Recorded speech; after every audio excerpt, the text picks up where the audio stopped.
Okay, now what do I do? Well, now you're just going to email something to Walt, right? Yes. Okay, so you should just be able to email. Okay, I guess my question was, do you know what Walter's email is? Oh, AUX AUX, Whiskey Alpha Romeo Whiskey Alpha Romeo at Gmail. at Gmail. Oxwar@gmail.com. Yes, sir.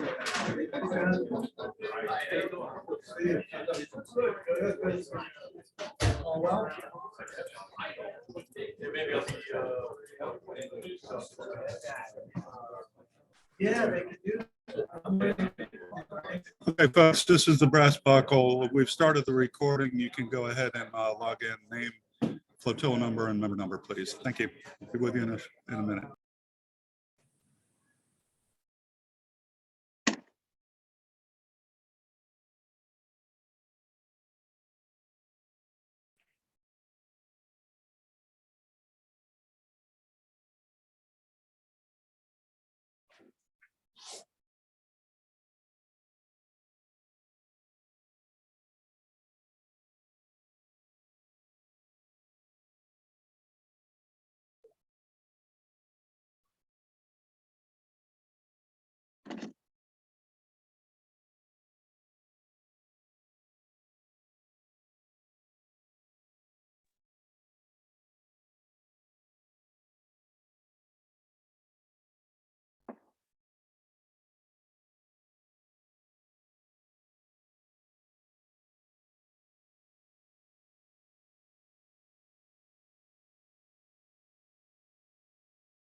Hey, good morning, Phil. I'm sorry, we had the room muted here. We're ready to go with the invocation if that's not putting you on the spot too harshly.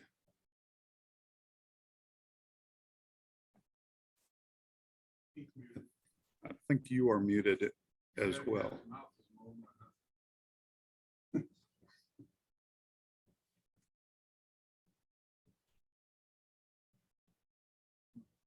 All right. I'll try a different mic, Phil. How's that, Phil? Any better?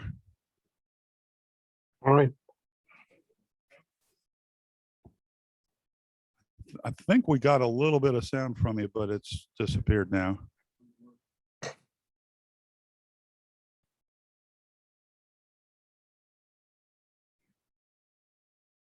Could be the internet link, our end, or maybe yours.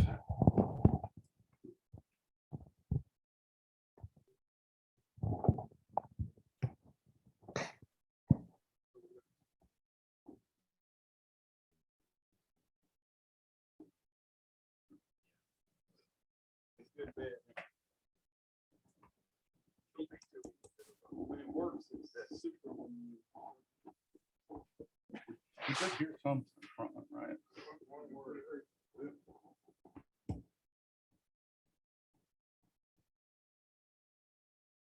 While we're waiting on this, did everybody take the opportunity to sign in on our roster sheet on the back table? There's also additional agendas, additional financial.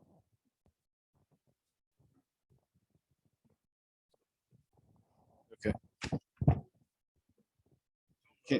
People online to sign in as well. People, if you're online, please sign in where we can have a record of your attendance today. Again, thank you for taking your time on a Saturday morning to join us. How do you do that? If anybody's out there that can hear me, just nod your head. I don't see a single head nodding.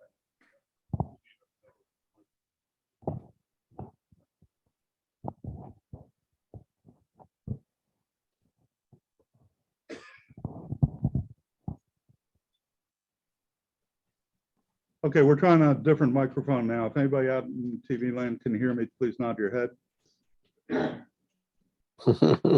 All right. So that's better on this end. Phil, can you say a couple of words and see if we can get you here?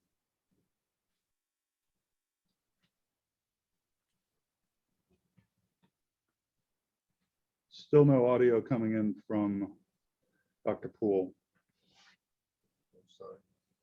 Need somebody- somebody to- Sir, would you be gracious enough to do an invocation for us? Catch it at that time on this.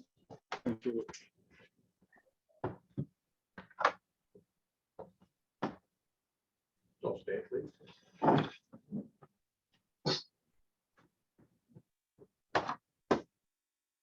Almighty God, we thank you for giving us this opportunity to get together again today, finally back in person, and with friends and fellow auxiliaries, do business of the auxiliaries. Please guide us as we go forth in this venture and help us to do the right thing.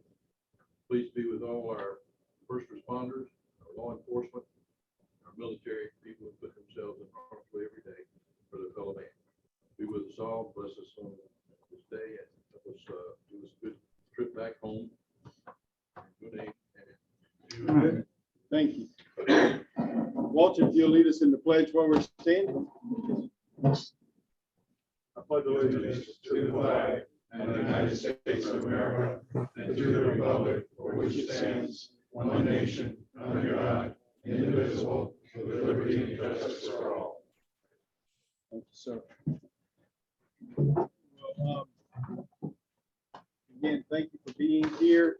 We have Martin Goodwin, our DCAP North. He's also now the Chief of Staff for the district elect. If we have audio there, if we can get him to maybe say a few words, Martin. Yes, can y'all hear me? Fantastic. Well, Yes. just wanted to say thank you for inviting me to your meeting. It's great to be in person, or we're slowly getting back in person. A lot of great things going on with the district. We're working right now on a transition to the new leadership team. The new Commodore is going to be John Holmes, the current Chief of Staff. I'm going to be moving up into the Chief of Staff role. Your new District Captain North is going to be Jim Parker. And just a good number of great people coming in. A good number of people coming in to fill up the staff positions that we need. Get a lot of feedback, but just want to thank you for participating. Thank you for showing up and for being part of this. One of the biggest challenges that we have right now is re-engagement, getting us back to work, getting us back doing all of those things that we did pre-COVID. And honestly, what I'm going to be doing is trying to find out what you need as members, as staff officers, as flotilla commanders, division commanders. What do you need to help your members re-engage? What can we do at the district level to help create that environment for your success? So if you have any ideas, if you have any thoughts, please send them my way. I will be formally soliciting ideas. Basically what I'm going to be doing is sending out an email. I'm going to be asking for your opinions as to what needs to be improved, as well as your suggestions for improvement. So look forward to that. That should happen right after the first of the year. But without taking up too much time, I simply want to say thank you to everyone, and look forward to listening in on the rest of your meeting. Thank you. Thank you, Mark. Appreciate you being able to come in, at least on Zoom. We have another guest today, Mr. Scott Staniak. He is with the RBS program at the district. So he's going to come. He just came in from Miami yesterday, and he's going to talk a little bit about recreational boating safety. Thank you for being here. Well, thank you, Mr. Hayes, for letting me come in. Good morning, everyone. I'm kind of wildly excited here. I've got goosebumps. They kicked me out of Massachusetts around the turn of the century, just after 2001, to be exact. And South Carolina didn't have their computer system set up, so I was able to come into South Carolina with much ado. I was working as a contractor for the Coast Guard, and I was assigned to the Regional Exam Center at the Capitol Fort Building here. So in early 2002, that was undergoing a major reconstruction. So I said, well, where do I go? And they said that the Regional Exam Center, the licensing office in Brass Buckle. And I said, the Brass Buckle, that sounds like the all hands club. And they said, it is the all hands club. And the bar was stretched right across there. And I came in, and there were bigger than my wingspan, that many files lined up on the bar of backlogged applications for licenses. And they pointed to it, and that's where you start. So this is sort of my start in South Carolina, just about 20 years ago in early 2002. And the whole thing about getting kicked out of Massachusetts and South Carolina not having their computer set up, that was sort of a joke. But there weren't any smiles. I guess it wasn't a good one. We're still having computer problems. Okay, I got you. Right. So since you didn't laugh at my joke, I'm going to require an interactive group participation thing right off the bat. If you know any Coast Guard auxiliaries, would you raise your hand? Okay. And keep them up. Now this is, if you know any active duty coasties, keep your hand up. If you don't, take your hand down. Okay. If you know any reserve coasties, keep your hand up. If not, keep them down. If you know any Coast Guard civilian employees, keep your hand up. Okay, so a few hands. So a lot of you don't. And part of the thing I found I need to do is we're a tiny minority in the United States Coast Guard, active, well, full-time salaried government service GS employees assigned to the Coast Guard. And I am the recreational boating safety specialist for Coast Guard District 7, which is, you probably know, is South Carolina, Georgia, Florida, Puerto Rico, and the Virgin Islands. And I'm the sole recreational boating safety specialist. And so I come to work every day. It's a 9 to 5 plus job for me, and I get paid by the Coast Guard. I'm a civilian employee. I sit in an office. I sit next to the chief of the prevention division in Coast Guard District 7 in Miami. And my position description reads, I'm the district commander, Admiral McPherson's senior advisor on anything and everything related to recreational boating safety. So, big job, if you can imagine that. I looked at my position description and I extracted just from the position description alone 47 different stakeholders. And so one of the big stakeholders that I deal with are the states. As you may know, each state gets grant money that the Coast Guard administers to help the state administer the recreational boating safety program. And here in South Carolina, that's the Department of Natural Resources. And I manage the memorandum of agreement that says what the state's role and relationship is going to be with the Coast Guard. And I work with the auxiliary, I work with the active duty. I'm going to Sector Charleston on Wednesday to give a presentation, and a lot of different stakeholders, including nonprofit organizations, Power Squadron, Boy Scouts, some grant recipients that produce public relations and outreach material related to recreation safety. So how'd I do in describing who I am and what I do?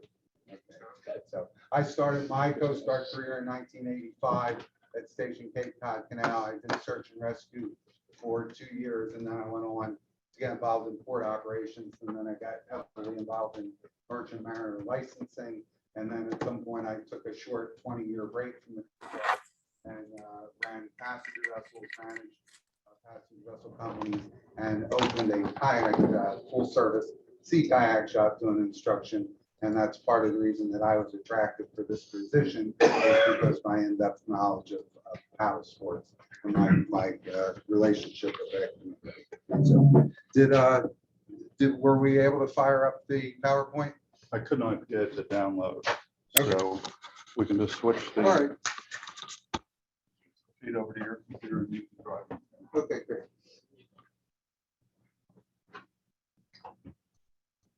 If that's not too disruptive for folks. Yeah, folks online, I regret to this day, but I cannot figure out how to share with you the feed that we are going to have on the screen. Well, we'll just point a camera at the TV. John, maybe you could swing that around once where I apologize, but this is maybe as good as we're going to be able to do. I don't want to hold it.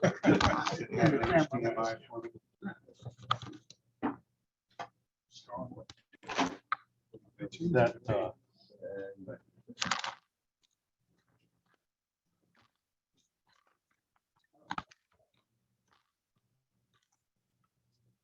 there you go.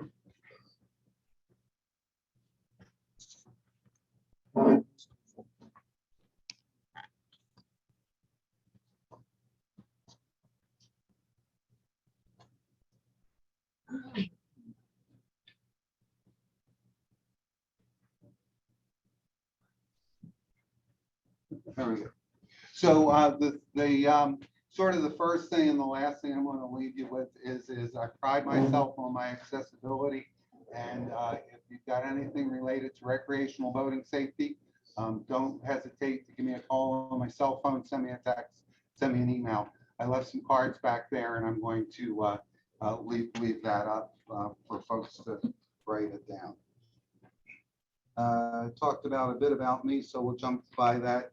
The reason, again, the position exists is because at some point in the 90s, when the Coast Guard started to streamline the recreational boating safety program, the position went away, and the states said, hey, we're calling up all 56 states. And when I say 56 states, that includes DC and some of the territories and possessions. So we're having a hard time talking to the Coast Guard about recreational boating safety. We need a single point of contact. And that's partially the reason that my position exists. And again, one for each district. There are about 20 or so folks at Coast Guard headquarters together with most all of them in New Hampshire. And we were a group not big, much bigger than this. And that's the Coast Guard's full-time recreational boating safety program. I think it's a tiny little slice of the program, but as it's clear, the force multipliers are auxiliaries, active duty states, and a bunch of other folks. Sure. Are you linked up with NASBA? That's where I was in New Hampshire at the NASBA conference. Yeah. Anybody know how to spell NASBA? NASBA is the National Association of State Boating Law Administrators. And that's an organization, and thanks for that little segue. That's an organization of all the states. So for a couple different reasons, it keeps the laws consistent for boaters from one state to the next, so things don't change. And that's also the boating law administrator. Each state has one person who is a direct liaison to me. So I've got 5 boating law administrators. So again, what do we do? We're part ambassadors, we're part regulators, certainly subject matter experts, part program managers. Again, I helped set the policy. I'm sort of the senior guy in District 7 to advise the Admiral on all things related to recreational boating safety. And my mission with the active duty Coast Guard cuts through prevention, it cuts through enforcement, it cuts through IMD, it cuts through search and rescue, command centers and the like. So pretty neat position I find myself in. I'm not going to read all these to you, but there's why do we do this? And I always say everything we do that impacts the general public darn well better have a law and a regulation to say why we do it. And these are just some of the different things related to the why we do what we do with recreational boating safety. So different laws, and then there's some regs, and again, it's just to give you a visual impression of what we're doing. We've got the Coast Guard Office of Auxiliary and Boating Safety at Coast Guard headquarters. Captain Glendye, who is the active duty coastie that's in charge of the Coast Guard Auxiliary Program, was with us up in New Hampshire last week, as was Fern Gifford, who is the program manager nationwide for recreational boating safety. He's a retired active duty captain, Coast Guard captain, who again is a civilian now as well. And we've got the program and operation branch. Scott Kelly's another retired 06. The grant management branch, this fiscal year 2023, the Coast Guard's administering about $113 million that we give to the states to help them administer their safe boating programs. And there's a product assurance branch, and that's one of the things. If a T-top collapses and kills a little kid, and unfortunately that's not a hypothetical situation, and there's other T-top collapses on the same make and model of the boat, the Coast Guard's going to get involved in that. And interesting program that not a lot of folks know about in the product assurance branch is if there's reason to believe that recreational boats are being manufactured with defects, we purchase them undercover.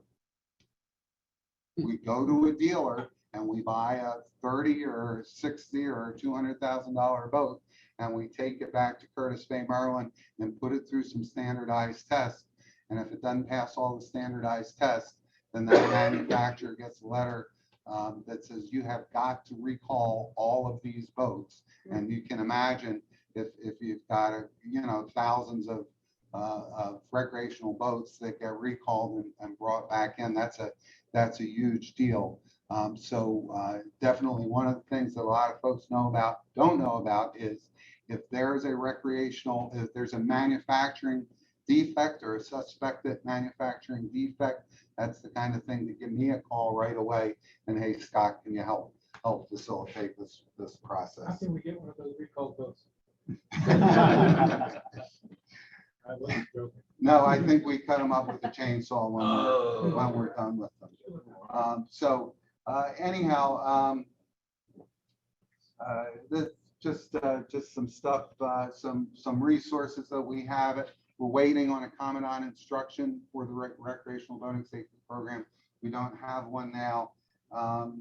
We do have a strategic plan that's coming up, and the strategic plan nationally is based on input from the Boating Advisory Council, NASBA, Coasties, and where we're going. But basically, it says we want to change behavior to make boating safer. So pretty straightforward there. One of the interesting things for folks that like statistics is every year on the boating safety, coastguardboating.org is the recreational boating safety statistics, which again, if you're interested in recreational boating safety and live statistics, it's a pretty comprehensive, interesting document. If you don't, it's good bedtime reading. So. We talked a little bit about what the district covered. In the 7th district, we've got about 1.7 state registered recreational vessels. That doesn't count the federally documented recreational vessels. About 1 million in Florida alone, about 400,000 here in South Carolina. And last year we had 97 recreational boating safety fatalities, recreational boating fatalities. That's why we're all here, is we want to help drive that number down. And we talked about lots and lots of stakeholders. And we'll skip through Florida and Georgia. South Carolina, 340,000 state numbered vessels, 3% of the total boats in the United States. About $2.5 million in grant money comes from the Coast Guard into the great state of South Carolina to help administer the recreational boating safety program. And that's mainly going to the Department of Natural Resources, the DNR. Unofficial, official fatalities last year in South Carolina, 18. And this year, before Hurricane Ian started distracting me a little bit, I had that count, unfortunately, up to 16. And so that's what we're all ultimately here for, is to drive those fatalities and accidents down. So. Quick question. So Sure.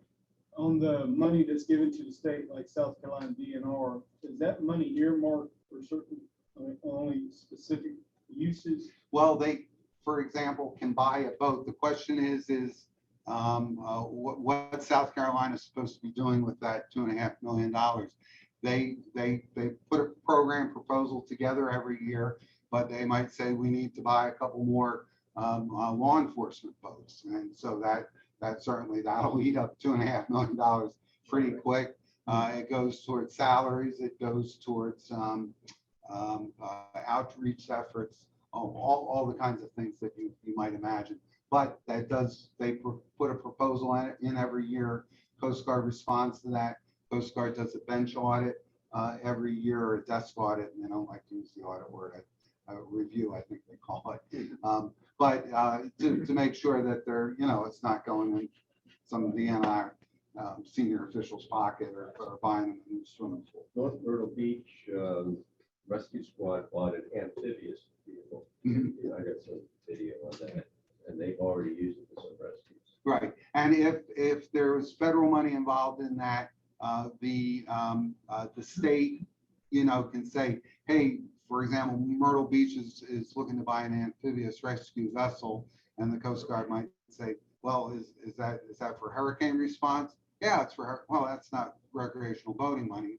Maybe there's some other grant money, but the states can work with other government agencies within the state, other organizations within the state to use some of that money. Can any of that money that's granted to DNR, can that be directed either directly to the auxiliary or through some grant process that DNR could set up for auxiliary use? I don't know that that's been done, but if you've got a DNR connection, if you want to contact me, and one of my takeaways when I conclude here is going to be I'm a matchmaker. That's a big thing. What I do, I can work with you through that, but I don't have any direct knowledge about states sending auxiliaries I money. don't think the This is separate from the port security grant program. Yes, it's a recreational boating safety grant program. Yeah, I don't think DNR is a direct connection. But right.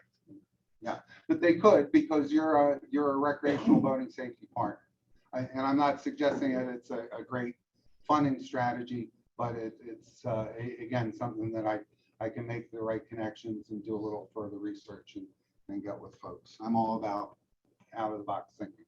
But for those that aren't familiar with the grant process, the people that want money, the agency like this, without the letter proposal saying this is what we want to do, here's how much we think it's going to cost, here's what we would like to provide. Exactly. If it's not that they just send a check out to DNR and run it one while, it's almost. It's not almost a contract, it is a contract. Yeah. And it's a government contract, making it even more complicated. Yeah.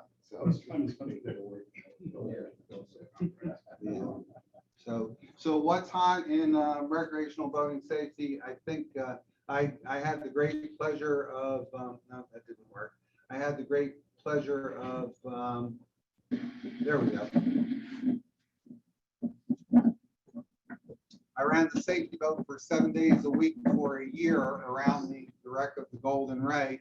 And what's the worst that could happen? It could catch fire. Well, it caught fire on my watch. So what's hot in recreational boating safety? Like I said, I'm working on an instruction. The engine cutoffs. Who knows what an ECOS is? Not everybody, but some people. The engine cutoff switch. First of the year, my boy just turned 18 on the 4th. What's that? 2 or 3 days ago. The first part of this year, January, an 18-year-old boy down at Cherry Point, Wadmalaw, down south of Johns Island, for folks who don't know where Wadmalaw might be, went out duck hunting with his buddies. Good wholesome activity for a Charleston County young guy, and the boy took the boat out of the blind to scare up some ducks, and he didn't come back. And at some point, his buddies are like, "What's going on here?" They found the boat circling. It was an outboard with the red cutoff switch that wasn't connected, and they found the boy's body about a month later, and that hit home to me. In April of 2021, so it would have been covered. Federal law went into effect that says if you've got a boat less than 26 feet in length that's has an engine cutoff switch, the operator is required to use it when he's up on plane. I think the outcome would have been different if that boy had been wearing a life jacket. I think the outcome very well might have been different if that boy had been wearing an engine cutoff switch. Those geeky red lanyards are almost as geeky as the geeky horseshoe collared life jackets that people don't buy for themselves. They buy to meet the enforcement requirements. They're making electronic smartwatch kind of engine cutoff switch. But again, if you're on a boat 26 feet or length operating on plane, so you don't have to have it attached when you're tying up on the dock or sitting at anchor or going slowly. But if you're up on plane, you've got to be wearing that link. That's been a federal law since April of 2021. That's something that it's hard. Obviously, auxiliaries aren't enforcing that. Auxiliaries are, I believe it's on your latest check sheet. a great thing to, as a matter of education. So anyhow, anybody have any questions or anything to add to any cutoff switches? If there's canvas, it's required. If it's a hard enclosed space, then it's not required. E-foils and jet foils. Has anyone seen e-foils zipping around? They're generally electric powered vessels. They've got a little propeller and a fin underneath. You look like you're standing on a boogie board. You've got a remote control switch and the propeller starts spinning, and you can go 35 miles an hour on this little boogie board because it comes up on that hydrofoil fin. The Coast Guard has said that is a vessel. The policy made one exception. There's a few gasoline powered ones around. They're mostly electric powered, but if they're gasoline powered, they require a fire extinguisher. Equivalency said if the occupants are wearing a life jacket on that gasoline powered one, then they don't have to have a fire extinguisher. They're just jumping off the thing as their fire extinguisher, because that becomes a tripping hazard on that. But they're required to be state registered. They're required to be lit if operating at night. And they're required to be numbered. And so anyhow, that's one of the other things that's hot. Not so hot, but still kind of hot. Fire extinguisher regs, which I'm sure all the RBS folks are tuned into. Basically, if it's a non-serviceable life extinguisher after 12 years from the date of manufacture, you gotta dispose of it. And then the PFD labeling changeover, they're still being manufactured with type 1, type 2, and type 3, but we're going to a unified weight. The parks industry, it's expired, how do they the source to go to that palm flare? Huge problems with the flares, huge problems with the flares. I never had any problems with the flares in most of my career because all my expired flares and my friends at some point in my, I'm having a kayak demonstration. I take all those expired flares and we pop them off. We call the sector, and the day before they're sending out a broadcast to call them 10 minutes before they send out a broadcast. They send them out when we're done, because boy, that's a scary thing to use when you've never used it before. And so that way, that's how I've disposed with old flares over my career. Everybody's not so lucky, and that's why a lot of folks are moving towards electronic. Talk to your local fire department. Yeah, if you want to do the right thing, talk with your recycling facility, talk with your local fire department, and see the best way. You're right, yeah, but not with all the hazardous chemicals that a pyrotechnic would normally have. Any other questions? I never gave you an invitation to interrupt me as we go, but I'm so glad that you are, because that's why I like to do presentations. Yes, sir. Can I think this is in your arena. Can I ask you a question about first aid kits? You can. There is nothing in our regs that specifies minimally what's required in a first aid kit. And I went through a couple people in Miami, they couldn't come up with anything.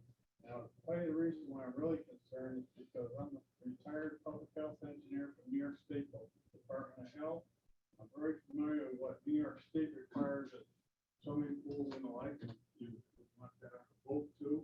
And oftentimes these commercial first aid kits that you go out and buy, they have medications in it, and we have to take them out because people are allergic to some medications. So I think the Coast Guard Auxiliary needs to have a list that somebody's gone through and say, minimally, this is what required.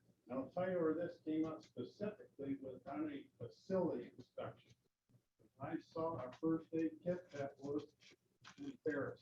Okay, and so you're talking about you're talking about Coast Guard auxiliary facility, what's required to meet the facility requirement. Right. That's something you can follow up with me on. to mind is that there are, I don't know if it's a list and regulation or something that refers to a policy letter, but if you're a small passenger vessel like the schooner Pride or you know, any small passenger vessel, there's a list of what's required in the kit. So that might be a good starting point. Involved in management of the backpack program, safety trailers. You've got one here at Sector Charleston. We used it. I don't know.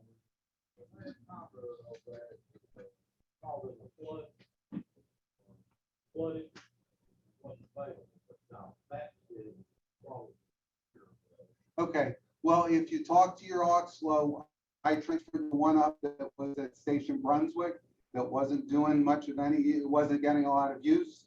It was supposed to come up here to Charleston and be an asset for folks in Sector Charleston, including in the auxiliary. But I don't know the latest. Who's going to manage that? And if you follow up with me, I will follow up. Has anybody used this thing lately? A trailer for boating safety demonstration. We used to have to get trained as a trailer driver on those things. Right. And then you would have to offer a truck as a auxiliary vehicle facility. Right. In order to be able to tow it around. And those, my understanding, all of those vehicle facilities have expired out. I don't know if we could actually legally hook them up. I'm the guy to talk to about getting it squared away. Because we have a trailer, but it's used for PA and it's a two-position command center, because you got two VHF radios. Right. So, the only way we're able to take that on the road is under orders.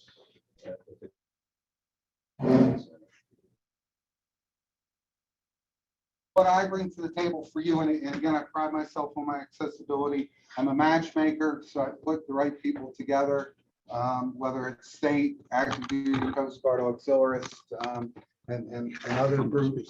I am a subject matter expert, and if I don't know the answer, I can quickly find it because I've got access to everybody in the 7th District and Coast Guard headquarters. I'm the state liaison, so if things aren't going well, or if you don't know how things are supposed to be going with DNR here in South Carolina, or you think you got problems, or you've got questions about what the state's role is, that's something that you might want to reach out to me about. Remember Blondie, Deborah Harry, what was her song? Call Me, right? So call me. There's my contact information. Like I said, pride myself on my availability. That was supposed to be a joke too, but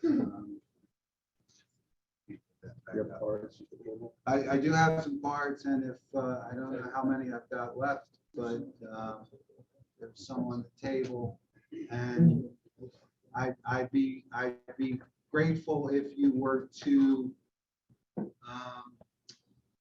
I would be grateful if you would just write down Scott, the recreational boating safety specialist, and my cell number, and that'll be good enough to get started. I'm gonna put that in the chat. Okay, great, yeah. Sure. Does your organization have any, South Carolina's voting laws do not require a mandatory education class, whereas other states do? Correct. Do you interact with the state level, get legislation approved to make that requirement? That was a great question. The other ones were real good, but that was a great question. My organization is the United States Coast Guard, same organization as yours. And it's delicate for the United States Coast Guard to pressure a state legislative body and say you should be doing this. That's a pretty high level concept. If I'm not being recorded, or if I'm being recorded, you'll find this out. There's the great state of South Carolina. By God, it's a God-given right to get drunk on the boat. And if that's said in the assembly, maybe it's been said in the assembly. You didn't hear it from me. So So that's a delicate line for me. We find that a huge percent of the fatalities have less than 100 hours of experience, have less than 10 hours of experience, and have this many minutes of instruction. And so if you get some quality instruction, your chance of being involved in a fatal incident go way down. I'm a trainer by passion, and that's a huge thing. So I take every opportunity I can to influence education, as you should. And I may or may not be working with some lobbyists that are working specifically towards what you're talking about. But again, we can't. U.S. Coast Guard has got to be sensitive and delicate about that. Yes, sir. Yeah, I'd like to put my own personal input into your training. Is I came to South Carolina from Rhode Island, and I went to join a club of people who belong to a boat club. I helped with them on their boat, and I was amazed at how good they do it. We moved through the water. It was on an outgoing tide. It was just about very, they're going to come back the same time. And so, priding myself on not knowing what I don't know, I decided to take the boat safety course, and that's kind of why I wound up here. And it is amazing, the amount of stuff that I learned. And it should be a requirement. I'm available for division meetings in the future with more advanced warning, and I appreciate you accommodating me now. I know I'm running way over my time here. If you've got flotilla meetings or other opportunities for me to get involved, please don't hesitate to give me a call. I left a bunch of if found stickers there. We're spending a lot of resources jeopardizing our personnel. Every time a helicopter or boat gets underway, there's risk involved. And if we're on a wild kayak chase that blew off somebody's dock while they were in the house having breakfast, and we're looking for that, then those resources are diverted for a real life incident. So I challenge each and every one of you. My challenge for you is to grab a pack of stickers and don't just hand them to somebody. Talk to them about them and get them more investments. That's a good point. That's last I heard, $5,000 an hour for the helicopter to go up. Yeah, and probably plus that now with the fuel costs. and I think it's more than that, but we don't care what it costs as much as we care that we're putting people at risk when we don't need to be, and it's our job to be at risk. We're diverting resources for a wild kayak chase is what I like to call it. When it blew off somebody's dock and there's no person in the water associated with it. Helicopters over here looking for the wild kayak, lost kayak, and meanwhile somebody's in jeopardy over there.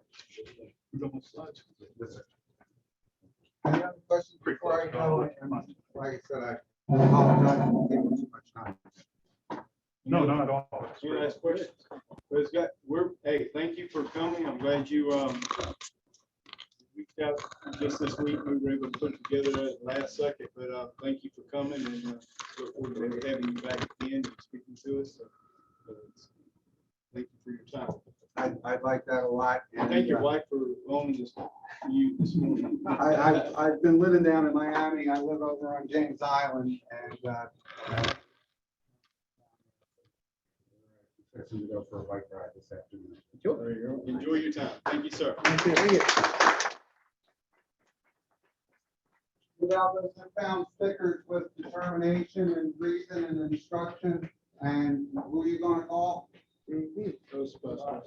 Scott. No, you're gonna call me if you have any RDS questions or needs or concerns. Thank you again. Thanks, sir. Thank you. All right, moving along with the agenda, can I have an approval for the agenda that we have? We didn't do that. Approve the agenda, it's handed out. Make a motion to approve. Second. All in favor? We may approve the minutes. The agenda, and then we do the minutes. Agenda, do it? Okay, it's approved. Okay, it's approved, unanimous. It was a great agenda. Good job. Yeah, it was a draft. You need some red ink for your front of that. I just put it in again. It just did not work. Okay. Anyway, approval of the minutes is, was submitted, emailed out. to- If I need a copy, this is from the July meeting. Do we have a Jack? Mike? All approved? Aye. Okay. That's done. Also, the Vito could not be here today to get the finance report. He emailed that out to the board. Any questions on the finance? Can I have a motion to approve? So move. John? Second. Mike? All approved? Aye. Okay, the next order of business is division elections. Today is the election day, and at this time, I'm going to turn it over to Rick Bankert, the immediate pass to conduct the elections.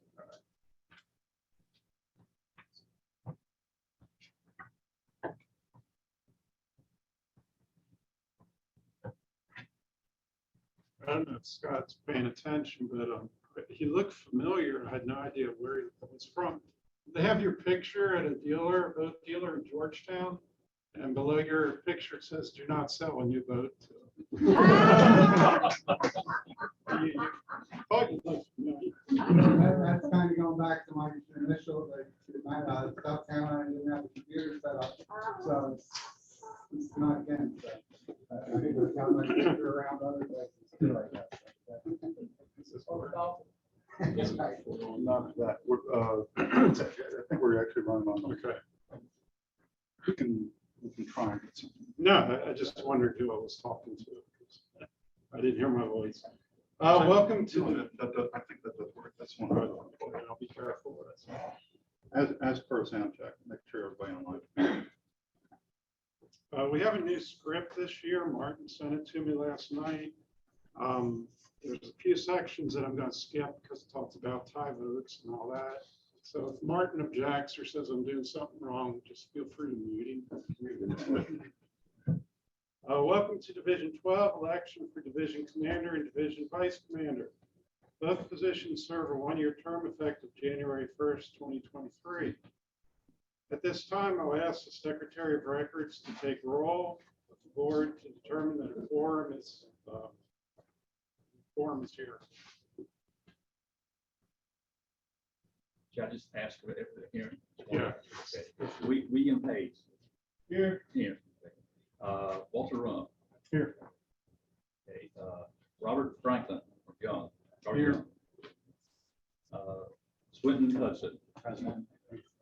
John Brown. Present, sir. John Earl Swain. Here. Jack Margolis. Here. We have a forum. All right, thank you. What about me? 12-8, Michael Harvey. I'm sorry. Man. Did I call you? Michael Harvey, sorry. Michael Harvey. He didn't call me here. He didn't call me either. I'm sorry. I don't know if I get the vote or not. Rick Bankert. My name is Rick Bankert, immediate past division commander, presiding officer for this election. The screening committee will now present its report to the members who submitted letters of intent to run for the elected office and who have successfully been vetted by the committee. Joe? At this point, two people have submitted letters of intent for British William Hayes for division commander and Walter Rump for division vice commander. Both have been vetted and are found to be eligible for the position. Great, thank you. The screening committee is now dismissed, but please do not run for the doors because I need a vote counting committee.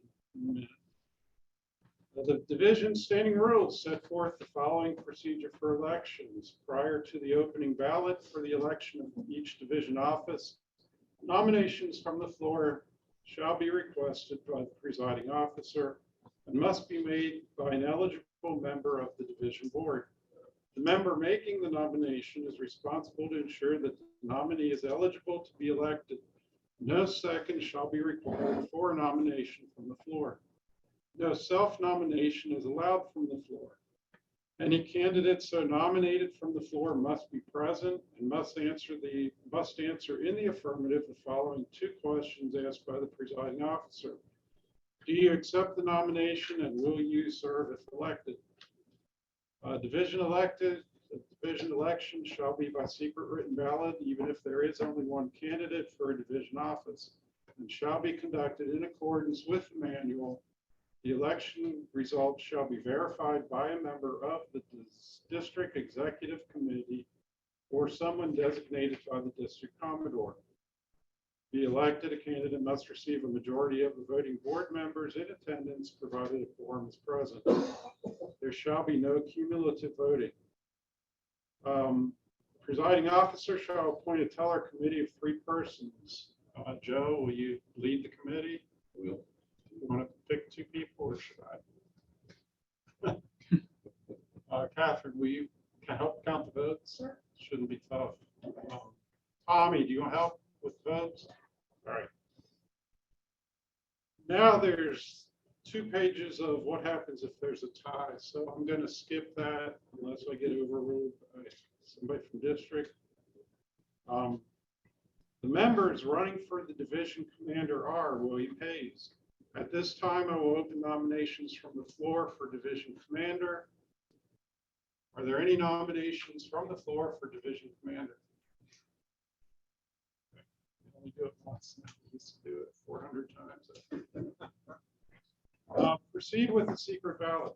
Joe, do you have an envelope? I do. Okay. I had one that said bribes, but I wanted to keep that. It's empty. Let's hope the counting committee can count faster than the people at Krispy Kreme did this morning. There are refreshments at the back. You need them.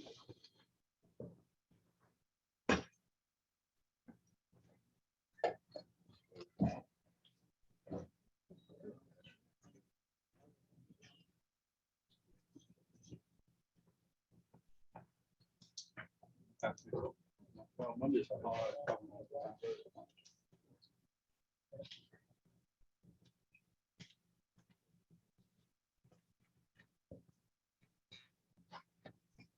That covers everybody's eligible vote, right? If there's a tie for vice, I'm gonna let the other guy. That's not good work.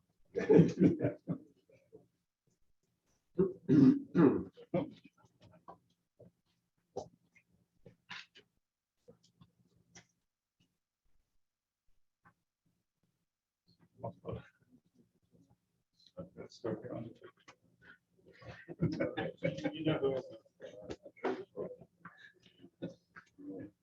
Yeah. That's probably things.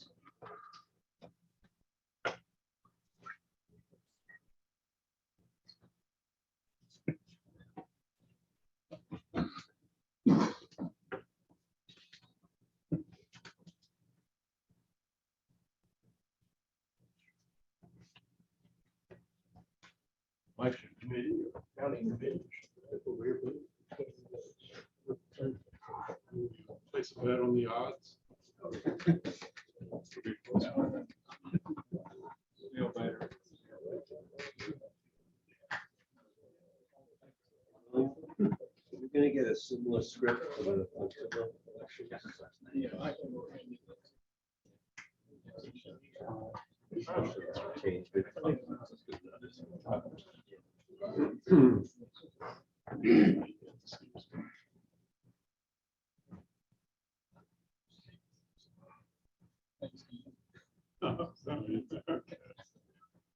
Been a long night. William just gave me the script and said, this is the same one I had. And then he reminded me, I emailed it to him yesterday.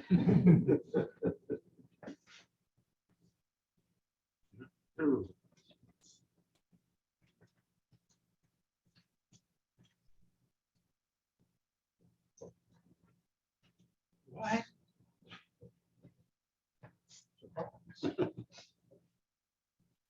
Lost my place here. I don't know how to say who the winner is. Good kickball. The division commander for 2023 will be William Hayes.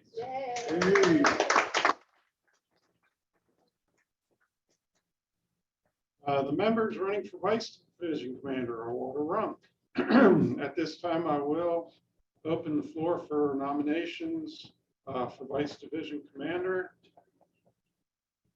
Being seen none, we'll proceed with the secret ballot voting for Division Commander, or Vice Division Commander for 2023.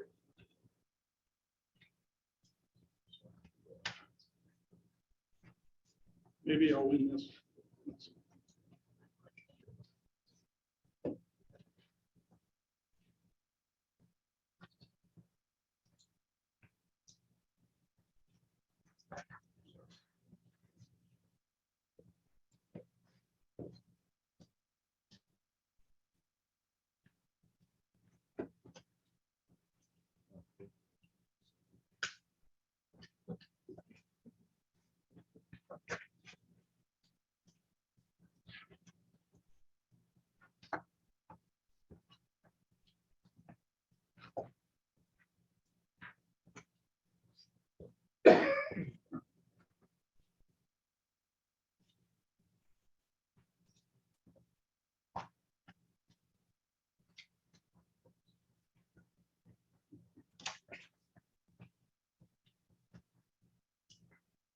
Where'd you say I pick up the 100? I only got 50. Inflation. There's a paragraph about if somebody wants to contest the election, they have 24 hours. You have to do it in writing, emails acceptable. Then it says I get to take the ballots home and destroy them in 25 hours. I don't know how to destroy them. Just blow them up. Who's the email go to? There's a goat in your yard, feed them to the goats. Light them on fire and then put them back.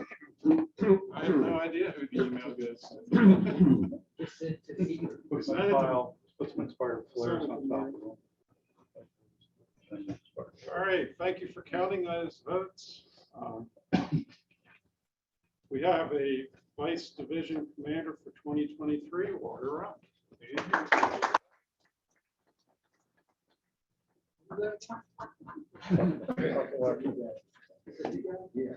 That's the guy who gets the protest comments. That's the guy that gets to make the donut run. All right, it's all yours. Thank you very much, appreciate it. Thank you again, and this time Bruce Lindsay, our auxiliary sector coordinator, he would like to make some comments, and this time is Bruce there? Yes, thank you, William.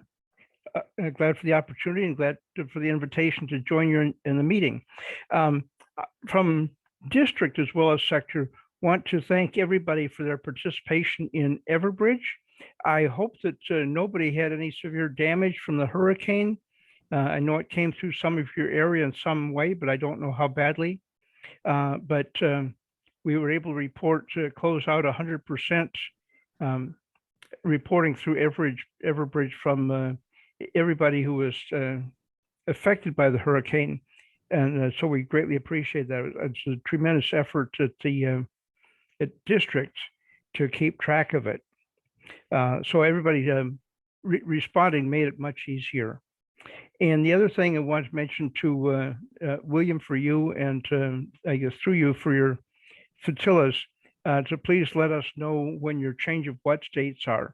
We'll report that to sector, and as available, they would like to have members attend the changes of watch. No guarantee depending on when and where they are, but they do want to know. So that takes care of what I have. Thank you. Thank you, Bruce, appreciate it. Okay, Yes, one quick question for Bruce. On Everbridge, will that number that we received it on be constant, or will it constant any number? That presents a little bit of problem for a lot of us who don't recognize the number. I blew it off because I didn't recognize, it doesn't say Everbridge, just a number somewhere. What's the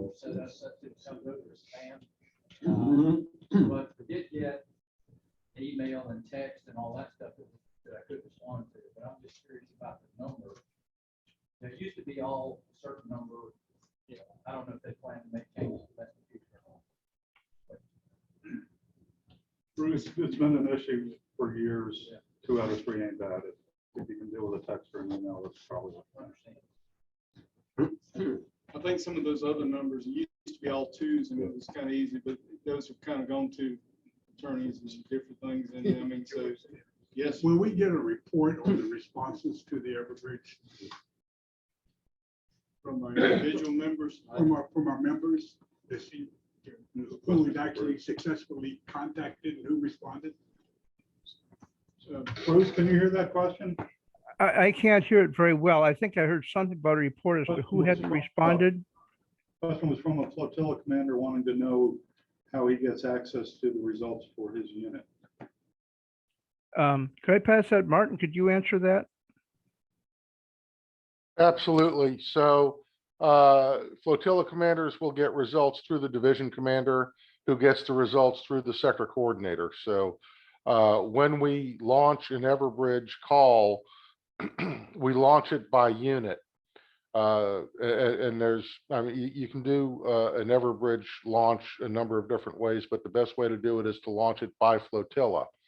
That way you can generate individual flotilla reports for to determine who has responded, how they've responded, how many times it took them, or how many modes of contact were required before they responded, et cetera, et cetera, et cetera.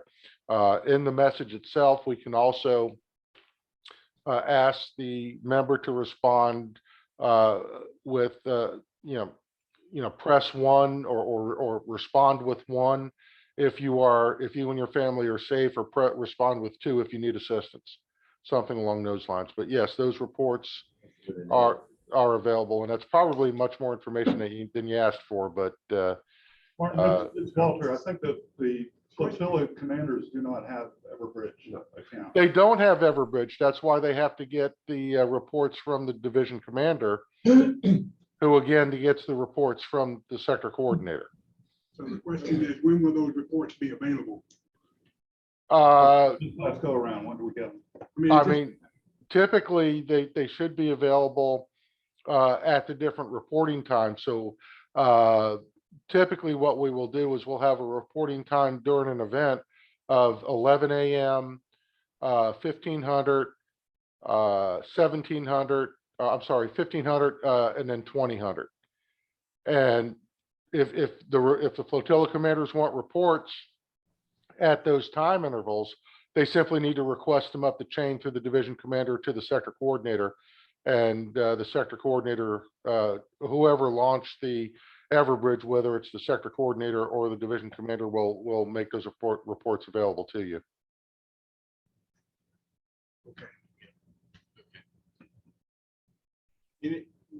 Which of the commanders would like to have an individual report? Everybody? We'll do that. See, in this case, in this most recent case, there was some kind of a glitch with Everbridge, and I actually had to launch the Everbridge for Division 12. You would already call us to tell us that all our people that responded. Yeah, well, we did an initial pre-storm, but the after storm event, there was a glitch with Division 10 and 12 could not log in.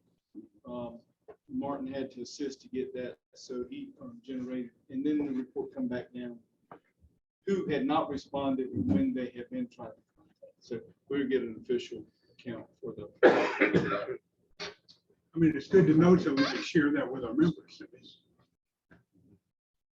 I'm sorry. I said it's good to know so that we can share it with our members. Yes, yeah, we'll get that.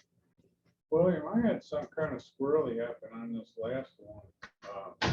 I've had this, I've been responding to the Everbridge calls for years now.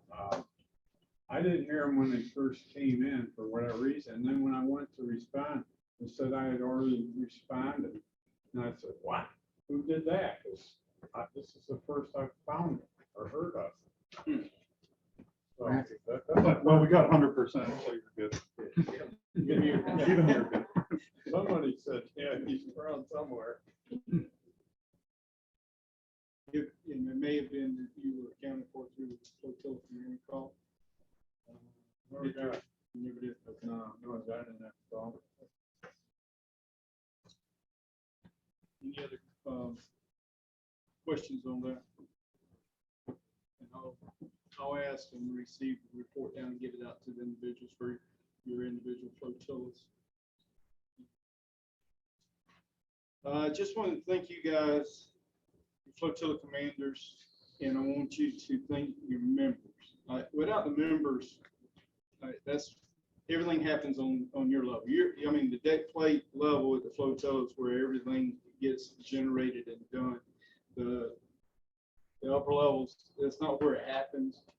It's administrative at that point, but the boots on the ground is so important. Make sure your members know we appreciate all the efforts.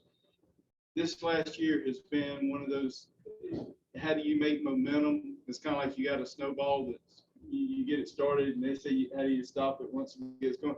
Well, it seemed like it melted and then it started again and then it melted and it just kind of keeps going. It's how do you maintain and get some momentum going again? And like Martin mentioned earlier, the reoccurring theme at D-Train was how do we reinvigorate the members and how to get them re-engaged? And you think about it, I don't know if anybody's seen the movies, the Top Guns that come back out. They have this mental block for a second, and then it's like re-engage, and then they get back in and they're back in the fight. We got to get our members invigorated to get back in the fight. There's a lot of work to be done. There's a lot of people who have done work through this, but we need to figure out a way to just kind of get that spark going again. A lot of our programs have done well. Program visits have, continue to do well. It kind of gains and loses momentum there also with being able to go out and actually have in-person meetings. I know your flotilla 12-3 is still not had an in-person meeting this year. That's difficult to stay in contact and, when there's no nothing to do, there's not that meeting and camaraderie.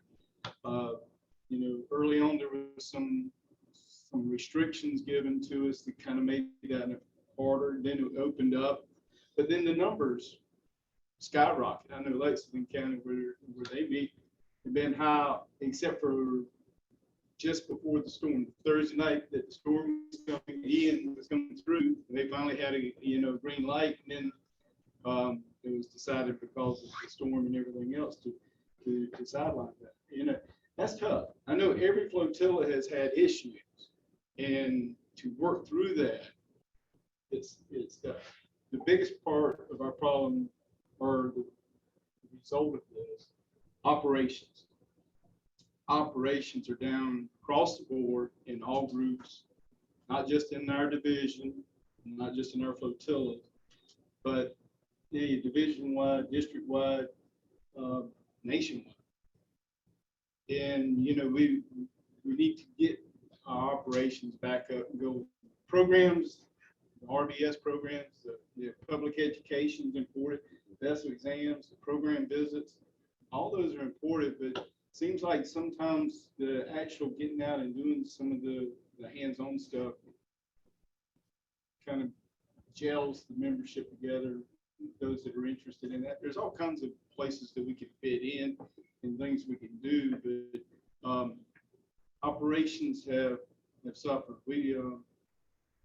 And for whatever reason, there's been a disconnect with sector on our capabilities. And I know a group came from Georgia just a couple of weeks ago to do the swim around Charleston. We didn't know that we have facilities in the area. So we need to, well, one, we need to be able to meet those needs.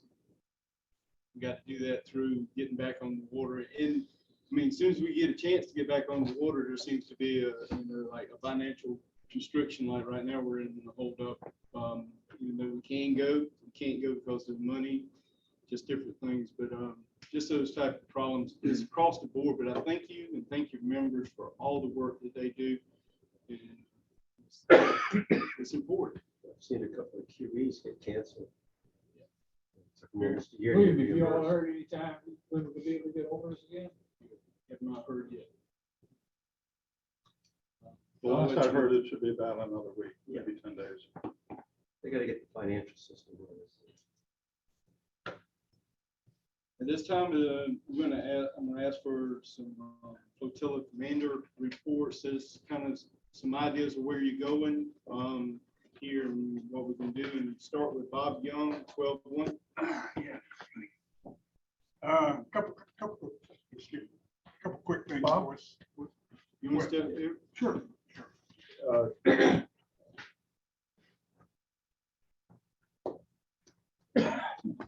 Broadcasting from high top of the Roosevelt building.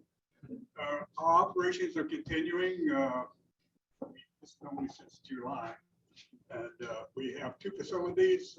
One of them was offline for an entire month because the owner ran off to Eastern Europe for a month. The boat wasn't available. But we've been doing patrols on the lakes and upper Santee River. Been very successful. Our current hold on current operations purchase.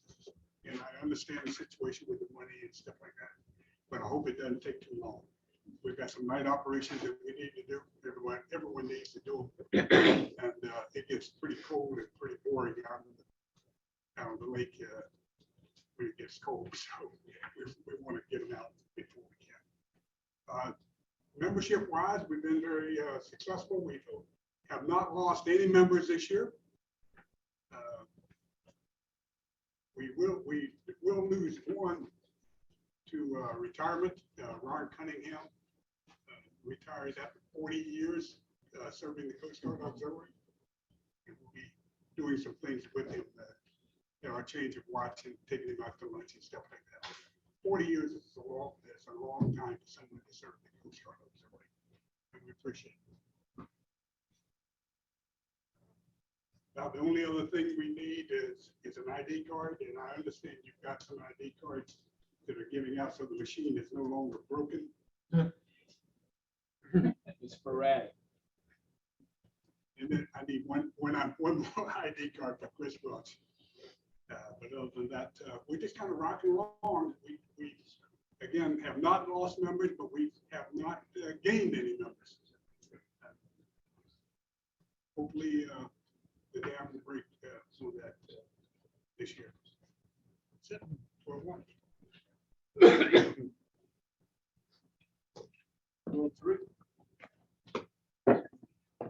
Really going gun. Great. Sir. So I have a here written report, and I'm also going to kind of augment that with just a few asides as I go through it. So as was previously mentioned, activities at 12 Theater remained at a bare minimum for the majority of the summer due to high community spread of COVID-19 within our AOR. Our AOR is predominantly Lexington County, but also a portion of Richland County. We have a sliver of Newberry and a sliver of Saluda County. The predominant area of operation is Lexington County. We've been high community spread from July 7th all the way up until last week. We came out last week, week before last, I'm sorry. So the entire summer was a wash, but it was a challenge. Also availability of conflicts with, excuse me, back up on that. So because of that, we only had 24 BEs and 44 PBs. And I think if not, all of those 44 were done by Mr. Whitaker, who is also our FSO for PBs. That brings us for a total on the year of 176 VEs and 146 PVs. Again, the majority of those PVs were done by Mr. Whitaker. Thank you. Right. And of course, we only had a few auxiliaries that were qualified and permitted to operate during situation spread. Also, the availability and conflicts of scheduling, instructors. prevented the scheduling of any virtual-based PE courses. We have not had any in-person PE courses since COVID started. The Zoom classes that we have done have been very successful with, and we did do some free ones last year. We had a grant from a family who lost someone at the lake, and they gave the auxiliary a grant. I think it was $1,500 to put towards public education. We did that. We had a number of free courses that we were able to offer by Zoom. And we trained a lot of people, both in our area and within the division.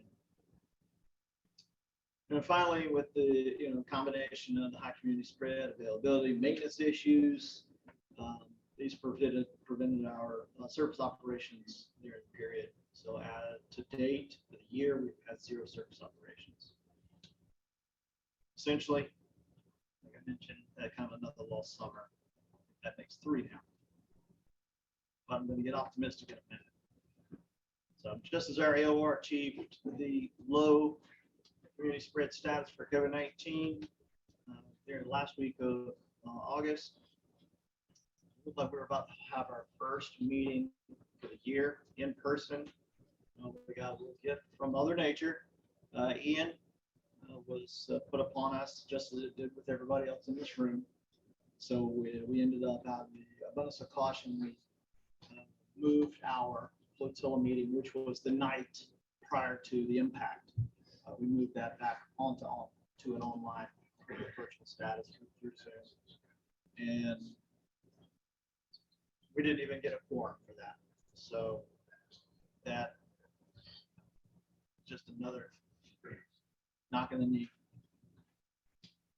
Now, hopefully, now that we've got the community spread down to low, the entire state is either at low. There's one county, and I want to say it's Pickens County is at medium. So the rest of the counties and the surrounding states are looking good too. So I think hopefully we're out of this for a little while. We will be holding our flotilla elections on the 27th of this month. That will be in-person meeting at Flotilla Island at Lake Murray. I will have that information passed out shortly to those that need to know. And with that, we're looking forward to starting out and kicking off the new year. Now, Hurricane Ian did give Flotilla an opportunity to engage with every member as we activated our emergency calling tree and to test both readiness as auxiliarists and citizens alike. And after action review, when we get that information about Everbridge, will be conducted in the coming days by the flotilla leadership team, and so we can identify some successes and failures there, where there might be some deficiencies or corrections that need to be made. And also, I'm hopeful we can find where we had some wins as well. We'll take that information and help improve our overall readiness and capabilities for the flotilla and individual members if necessary. So planning is underway already for the flotilla's change of watch and our 75th anniversary celebration, which we will hopefully finally be able to do. 2022 was our 75th anniversary. That will be held on December 3rd at noon at the Flight Deck Restaurant of Lexington. And like most of y'all, we are not awash in cash, so we decided to go frugal and to normally, which we would anyway, but because it's 75th, we're hoping to do something a little bit nicer. But just about every place, they want huge deposits, they want guarantees of meals. It's expensive. And we said, you know what? That's not our business. Our business is doing auxiliary business, and so we'll save the fun stuff for the division change of watch. So an alternative plan, if in the event that the bug pops its head up again, our change of watch would move to Zoom. So hopefully that won't happen. It's to be noted that the flotilla will be losing its last remaining operational facility at the end of calendar year, which has not been operational this year, but we will be losing it at the end of the year. And that will essentially it's going to render us as an RBS hotel. So I was glad to hear that report this morning. It's going to give me a lot of ideas for next year. We're also going to be losing several very, very knowledgeable and skilled auxiliaries to retirement, which is going to be a challenge. But on a positive note, the flotilla will be gaining experience transferee from California. He's got a lot of experience as a former flotilla commander, comms guy. So I'm going to be plugging him in as soon as his transfer comes through. I've already got some jobs lined up for him in mind. We've also got a couple of brand new recruits just came on board. They're working on their DQ status. Both are lieutenant colonels, and retired, and sharp guys, and they're going to be plugged in leadership roles as soon as we can get them in. And they're gung ho. They want to get on board and get going. We're going to turn our attention now to 2023, put all this stuff behind us.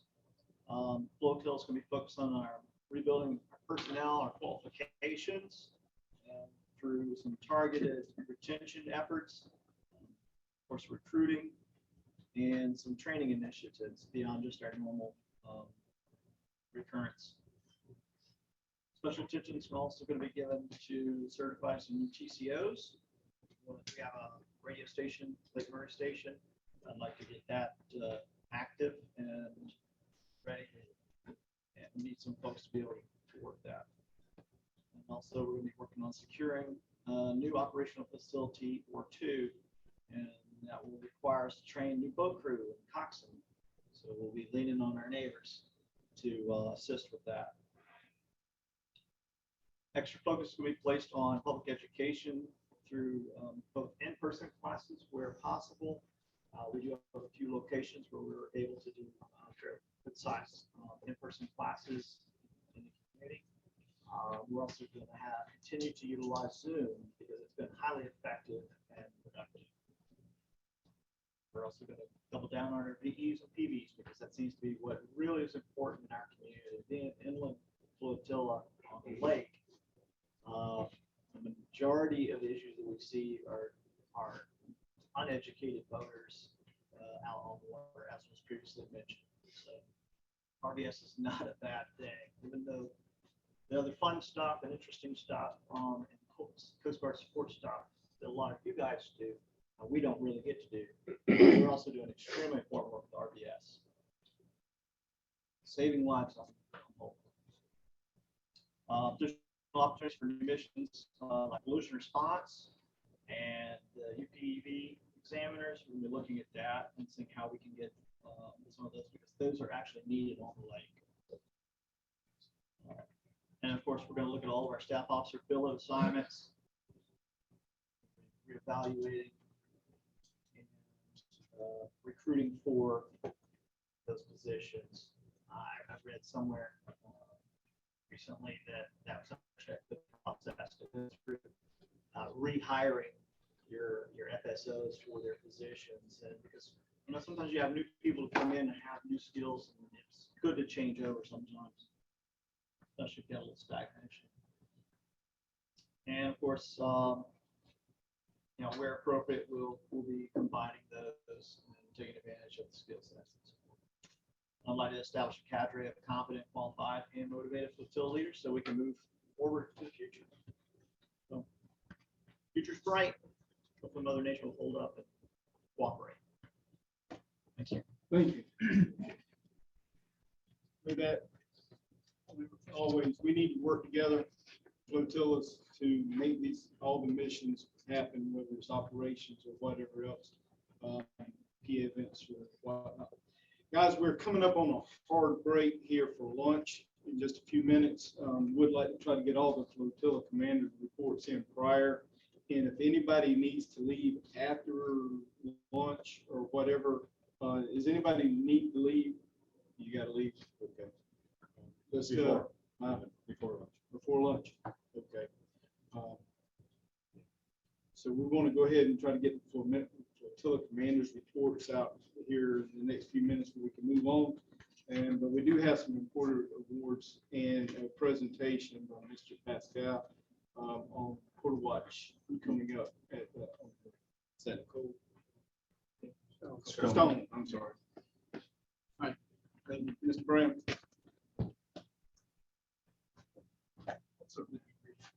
Okay, you done? Yeah, okay. Trust me, I don't want to run out of here. Currently, right now, I definitely, our non-operational programs are in full swing, consistently going. Public affairs it's running like the wind. Our Tommy's working real hard, our operations officer.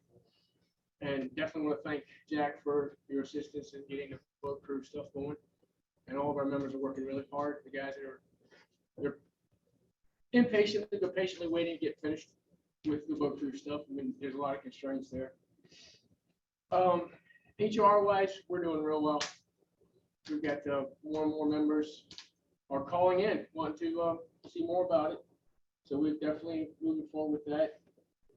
Currently, all of our public library branches are on schedule. We install a RBS recruiting display at each one of the libraries. Our whole county's covered. I just installed one yesterday at the public library branch near our house. In that, we've also instituted some of, besides the RBS stuff, recruiting for the auxiliary. And a new thing that we're really touching very slowly is the auxiliary university program with Coastal Carolina University here in our backyard. We're really at the very bottom end of still trying to work through this. I think we're going to be targeting some freshmen if they can get some garner some interest, and also those moving over from Georgetown Tech. I've been working with the Veterans Affairs Office there, and they've graciously allowed us to come in and set up periodically to tables to kind of gain some interest to some of the kids. That's all we're doing right now. We're not pushing anything further beyond that. And with that, we are getting great response and support from the S Directorate, branch chief, and all with this. And I will keep you guys fully informed of all the different stages that we continue to go through. Our PE classes are still going pretty strong. We had to miss some for other reasons, but to start up again, and we should be covered for the rest of the year. But we are looking to start implementing some SIC classes between we got some downtime. We've got a couple places that we're going to try to look at to have those seminars done, not only to keep some instructor hours up, but keep the folks informed as well. And we just continuing forward to our work with Flotilla 1210. We got a lot of things that are coming up, a lot more out of the box, public affairs events, but I can tell you that what it's done most recently is afforded phone calls from other agencies and other areas asking us to be present for stuff because they've seen us. So we are getting seen, and it's been a help to dialogue with all the places that we can go. It's been a real help. Our PA officer has, knocked it out of the park with that one. Hopefully he's enjoying himself. Today's his birthday. He's on a cruise. I'm sure he's enjoying himself. But with diversity, all of our programs, we're doing real well. And I definitely appreciate all the hard work the members are doing. They're definitely hitting the ground running. They're doing all the hard work. We got things on the docket started for the new year, starting with the boat show. The Dragon Boat races have already reached out. Coming up for the rest of the year, we do have Reach Across America coming for us. And we are looking towards instituting a color guard and honor guard within our flotilla. That short-term and long-term goal, if it can fly, we want to be able to make sure that endeavor is accessible for the whole division. Which means if you have an event that you need them, we're gonna try to get them deployed to you for that, if we can. I know it's a stretch, hard endeavor, but we're going to do it. That's all I have. Thank you, sir. Appreciate it. That university program is what their Coast Guard is basing future recruitment on, so that's important. All right, wait, excuse me for a second. Show of hands, who's going to the galley for lunch? Different show of hands, who's not going to the galley for lunch? About half, okay. Thanks. I'm gonna go. John, Hit my cover. you need to, I would. you want to go to Mike? Mike Harvey, 12A.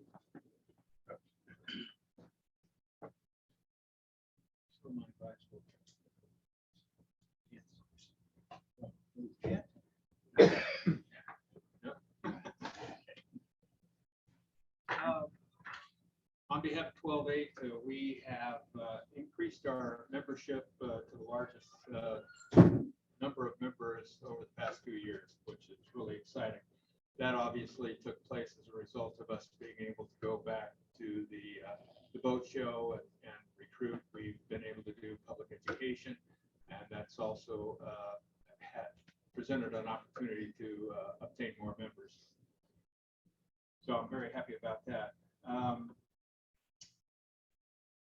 Within the past couple of weeks, we conducted a public education class at the Citadel. We had 20 cadets that took the course, and we were quite pleased with that turnout. Although we had signed up 30 and only 20 showed. So in August, we obtained our first op fax in the past 2 years, which was really exciting, a 15.5 foot Boston whaler.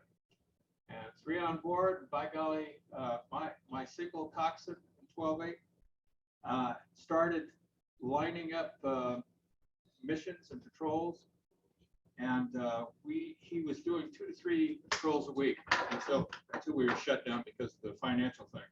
So a lot of our members were able to secure a lot of our hours, but he logged a whole lot of hours. In addition to our coxswain doing that, he also assisted other flotillas in some of their programs. And I'm grateful for his efforts. That's Dean Creed, by the way. Grateful for it too. Thank you. We recently had a communications training class. How many people were involved? 5. And so 5 people took that class. And then we also had a public affairs gathering recently at the station's open house. And I noticed our 12-6 was also there with us. And that turned out to be a wonderful opportunity to meet with folks and do what we do and get to hang out with the active duty folks. And that's about it. Thank you. Thank you.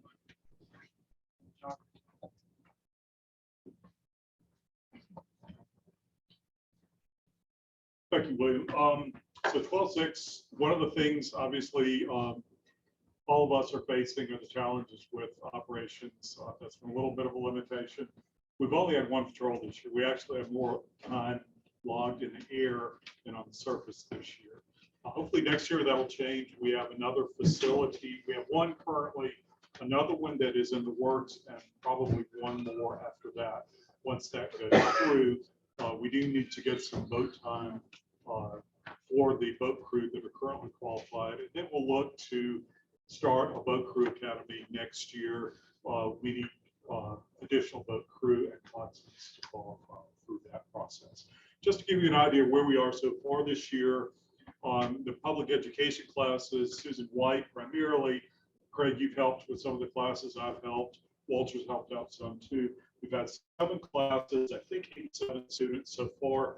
She's also done 3 boating skills and seamanship class. So the BSNS class is something that's generated a lot of interest it's something new. We haven't offered that before. Walter has helped with that, I think, with the BS part of the BS class. But, yeah, he helped out, I think, with navigation. Vessel exams, we've had 260 that have passed this year. 34 of those were new. Program visits, a total of 105. We've had roughly just under 5,500 hours logged. If odds data is correct, that's what's been logged so far. What I want to do next year is to make sure we have a lot of people who are very active, but there are a lot of people who aren't doing a lot. We need to change that, increase the engagement with a lot of our people across the board.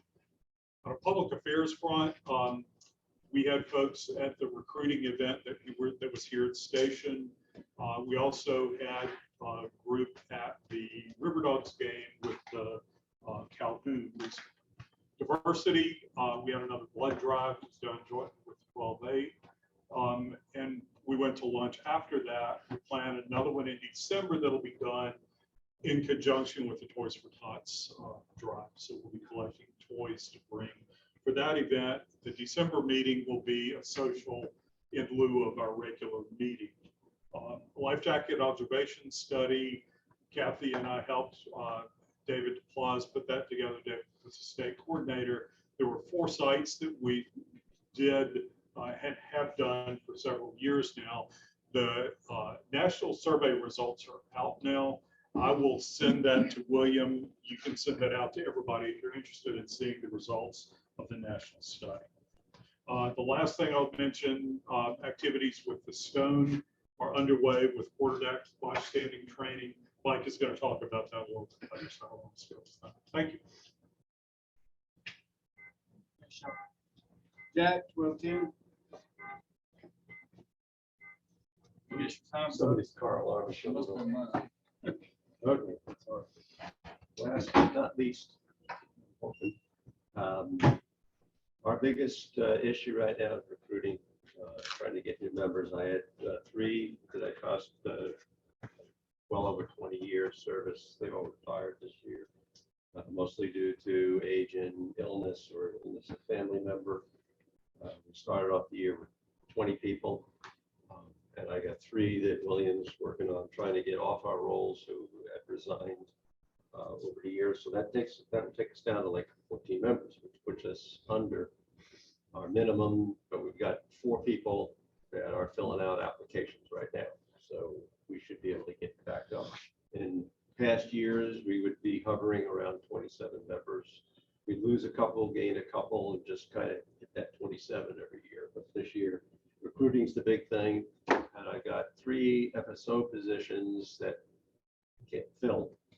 One in PE, PD, and then PA by the end of this year, which kind of limits those activities. We had 1 class. I ended up being the only instructor because we had a couple of instructors. We've only got 3 bailed out the last minute due to an illness, so that's okay. We can teach the classes like that. We're not having a PE, FSO PE, couldn't schedule any more classes. We have the members that are active are holding down several positions. Myself, I've got 3 FSO positions. Where we're logging a lot of hours, we had been doing a lot of marine dealer visits. We had 3 people doing them, and now we're down to 1, mostly due to illness or retirement. And, but we are approaching about 400 hours in marine safety. We work with DDO Myrtle Beach, which is an offshoot of the MSC down here. So we're helping out with commercial vessel inspections and UPV inspections. So that's kind of our most active area right now. But what I'm trying to do is limit now who can log in on Zoom, because it's easier to just sit home in your pajamas and log into a meeting.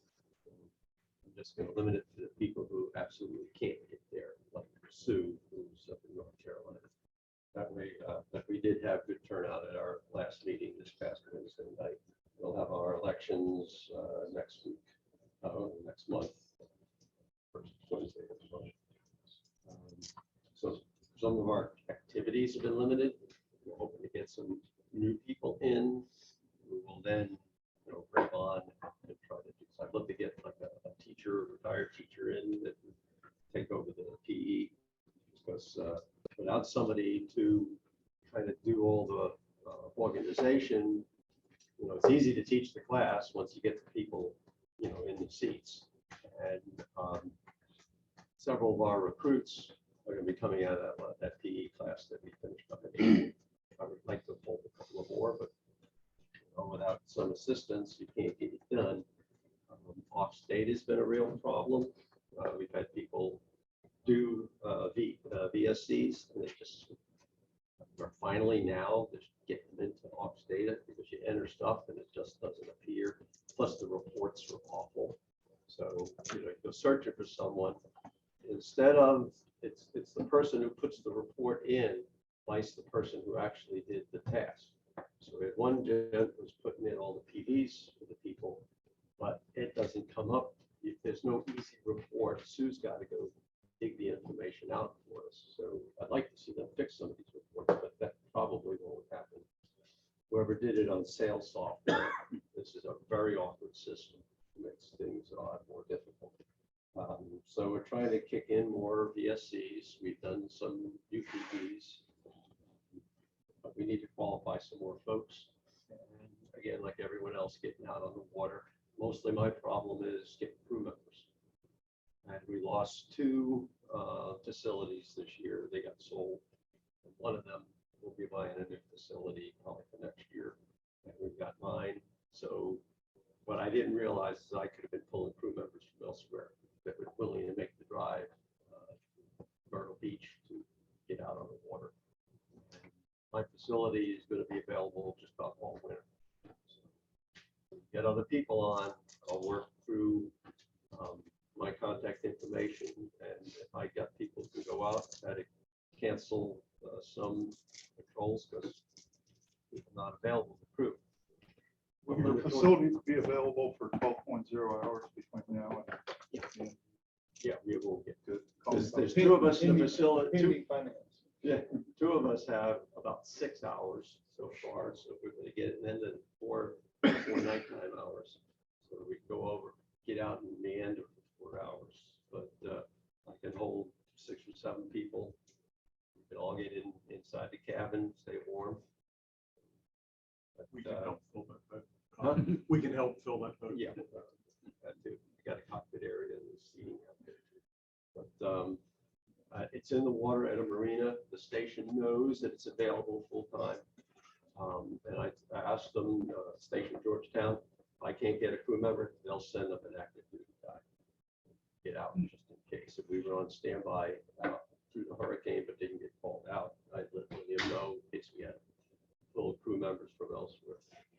We support that at the DDO Myrtle Beach on vessel inspections. That's where we're logging most of our hours this year. I don't think I have any more. It's and if we don't get funding, I don't care about going out on no cost orders. It's just okay. Thank you. Rick, are you gonna be around after lunch? Huh? No, okay. We have, can I ask you to come forward? We're gonna do, you don't have, you can't think. You just gotta.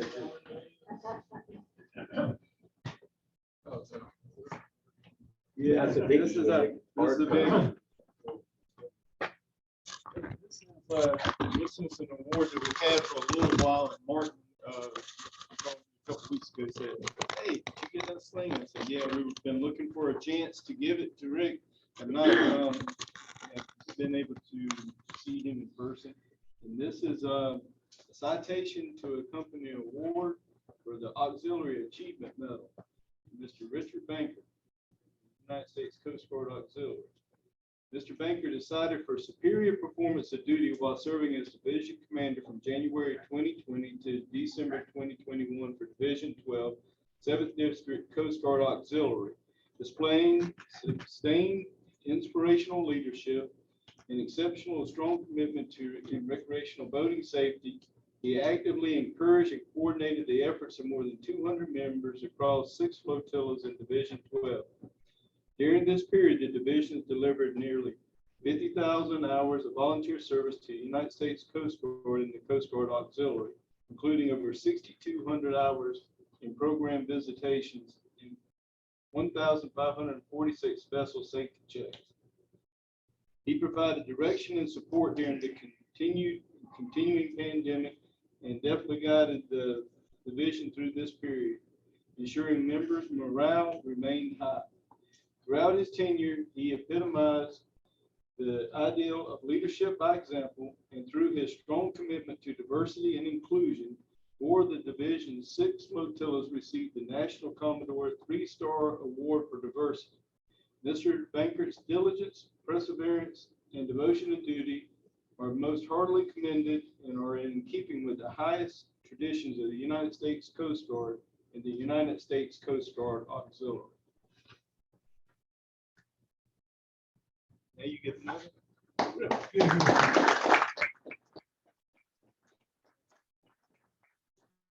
Much appreciated, most deserved. Thank you, Martin. The thing that caught my ear was the 50,000 hours during COVID. We were under orders to do nothing. We listen. Give him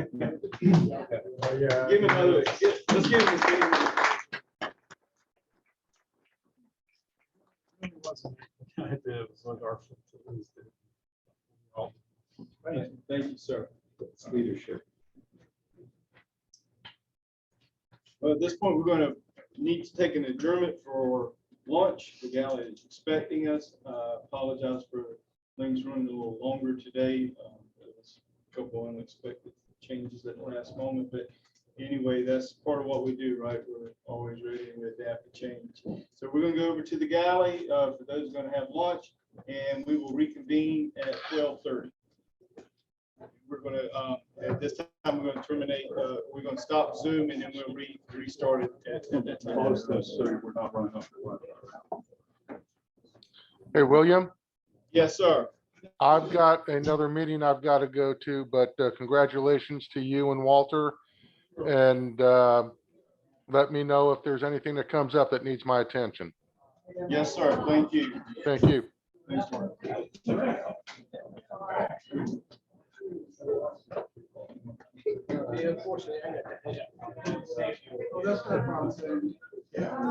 William?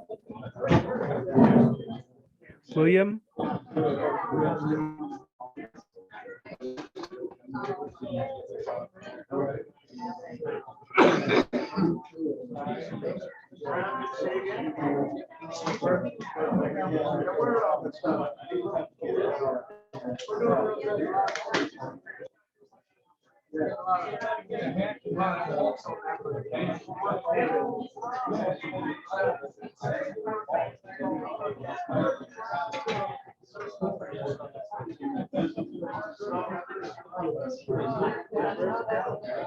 No, not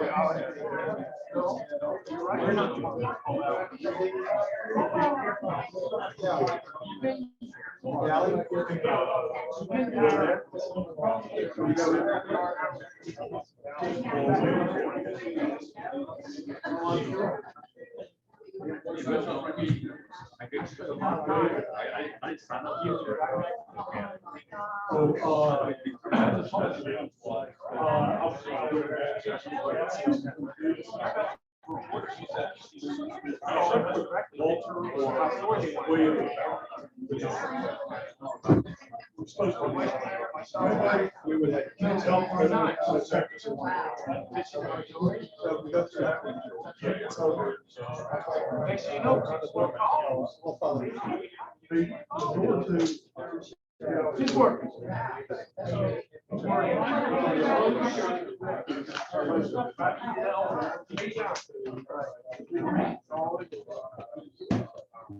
You guys enjoy your lunch. See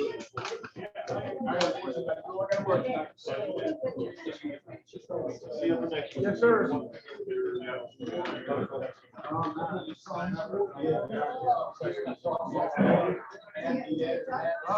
a good lunch, sir. I guess I'll say you know. I have to work. I got a chin on.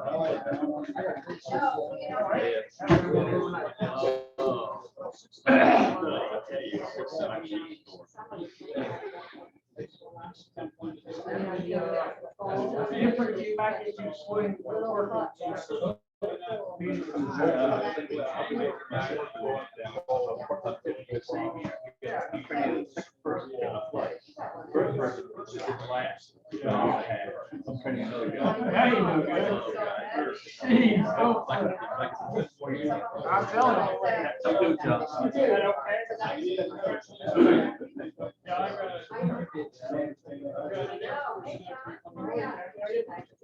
Stay on. I gotta work. Okay. I gotta work over there now. Oh my God.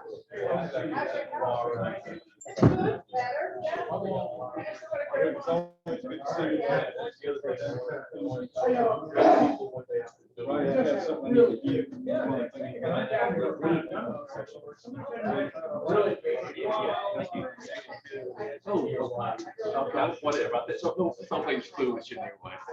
I don't know what's wrong with you. I'll take it. Keep it in here. I don't know if it's no problem. No problem. Thank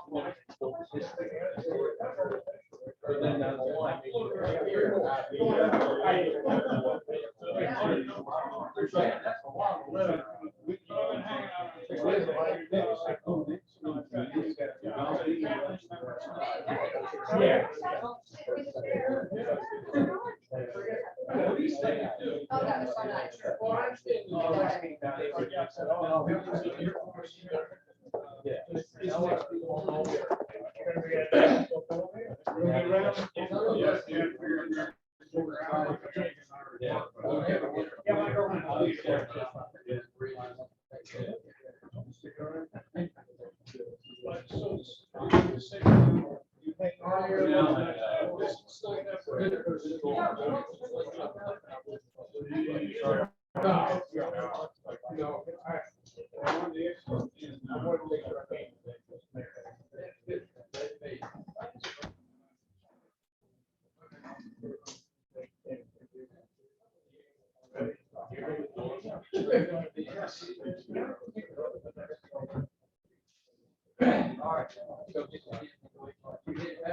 Yeah, I'm going home. All right. I'll care for you. Yes, I'm going to lunch.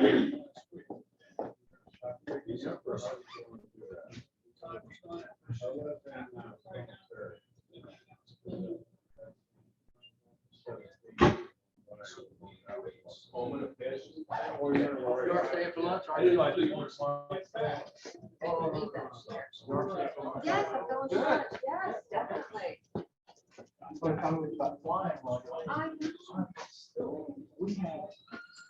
Yes. I don't know why it is about this.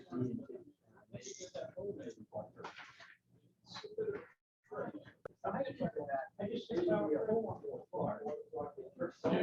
Basically, yeah. I mean, I used to want to, well, 45. Although it's open and right? Yeah. You really have to be sure about making sure that. We got one that's working. As soon as you can get it approved, then we'll be able to start. Are you coming? Yeah, I'll be over there in a second. Yeah.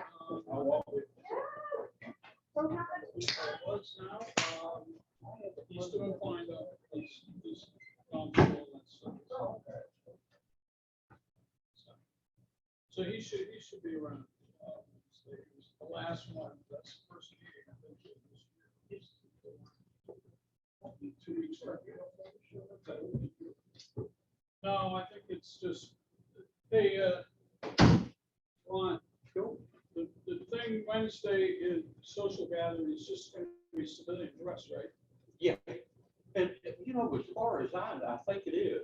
Well, it ought to be. I mean, you know, we're going to be outdoors hanging around. Yeah, I believe it is just civilian. It said ODU on the thing, but that must be a mistake. I don't, if it said ODU, it's ODU. The thing about it is, we'll probably have we'll probably have some people here from the Coast Guard. Okay? Are But you I don't- I gonna don't- be, are you gonna be here for the duration? Want to ask Mike, what that, Mike's gone. he took off? Yeah. I'll contact him, because I want to make sure that we have to feed him this fine, otherwise. I've still got it somewhere. Okay. Yeah, when I read through the thing, I didn't catch that, what the uniform that they was. I've still got it. Let me know. I'm gonna take off, but they call my name, tell them. See, yeah, well.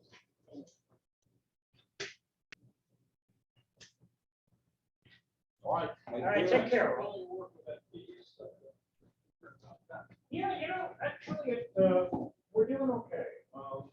What happened was the beginning of the year, they had us do,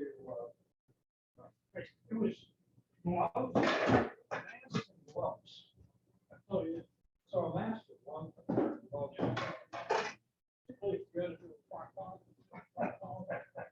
So with the PE thing now, we have these cards, hopefully, once I get fall on that, is are we able to sign people up on schedule, you know, I mean, What we do so it varies, right now to the end of the year. yeah, right, but starting. I had it in October last year.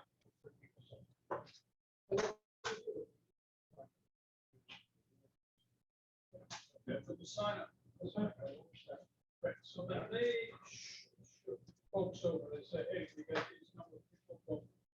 Yeah, what it does is that we posted, I posted about a month before.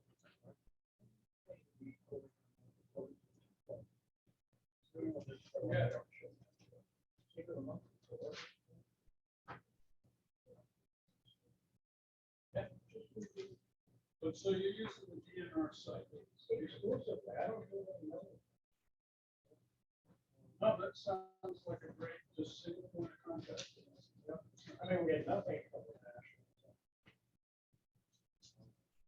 You know, telling people promoting the job homes and stuff like that. It's really good to do. Big problem, kind of. I'm the only. So every time we got to think about it, should we have a flat, you know, last year. That's why. Nobody would usually look. That's a big problem. I'd like to be in position. But Yeah, I'll be glad. Yeah, a lot of that. I think I'll have, I won't be here. Like a road country. All right, well, Well, university. So I'm dealing with the hockey prelims up in Canton, New York State, ATC, which is, I mean, SUNY Canton. I went to St. Lawrence. They're 1 mile apart. No, one's on one side, town, one's the other. So, of course, I bought some tickets to Ottawa Senators National Predators game in Ottawa, so I know they're directly here. And then I will sign in for the duration, but I'm basically going to be working as a volunteer for about 2 weeks there. And then the finals will all be done in Lake Placid itself. New York State awarded the town of North Elba to revamp a lot of which they maintained since 250 million bucks. So they just redid everything. So it's going to be fantastic. Yeah, and you know, I used to live up there, so it's like it's whole home going back up there. Yeah. But it's kind of a once in a lifetime. I think it was 1972 is the last time that there was a World University Olympics. Right. And it was in Lake Placid in 72. So it goes for a while. okay. How'd you get involved in something like that? I was up there last October. I lost my wallet a couple of years ago. It was 96. So my older brother and I went over to recently, my class. I heard some stone would have been. Right, I did watch it. Little university games. Always do, when I come down to that. I never thought about you too, but it's time. I'll bring the sandwiches, chips. Yeah, but you could do a little watch standing for me time. Watch standing. Been doing it since First class, they're out of Toronto. March of 2016. Yeah, I can't wait to get back up there. You know, it's been- Hey, good morning, from Canada. Yeah, Landers, yeah. And it's an old one, it's the Royal Navy. That's a good run. So, that was the HSC Montreal. She was in protocol at Halifax. She left a couple of days ago. Oh, so this is you on Lower Ormond? Yeah, we were cruised by there. Yeah, I saw that on Facebook, too. So the Royal Canadian Navy made a football. Yep. How long were they in, Couple of days. Yeah. The thing that was interesting about it is they had a guy up on bow in combat gear. Things have really changed between Canada and the USA, you know? It's- Now, he's got a station. They closed. Oh, yeah. So you show you. These are the.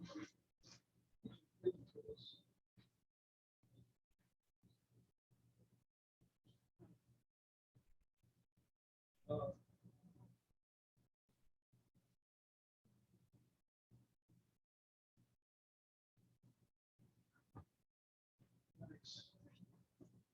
I love New York City. What's the temperature gonna be? I hope the hell it's cold. I hope it's snowing. You know, during the 1980 games, they had the luxury game they had in so many. Dicey. The 32 games, the same thing. They also had a bit of a lack of snow. So, say one thing about global warming, but this is on and on. There's years up here where it's just snow up here. I mean, there are other years, so it's there. So, but I'm not worried about it. It's ice hockey is played in the green. So, I'll be there, doesn't matter.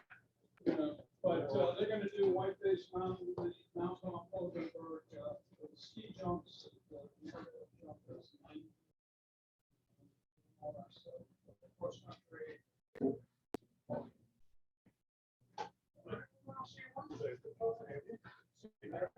right. Take off, so let's see you. Y'all be good, all right? Have one of these. Bye-bye. Oh, don't worry about it. Learn as long.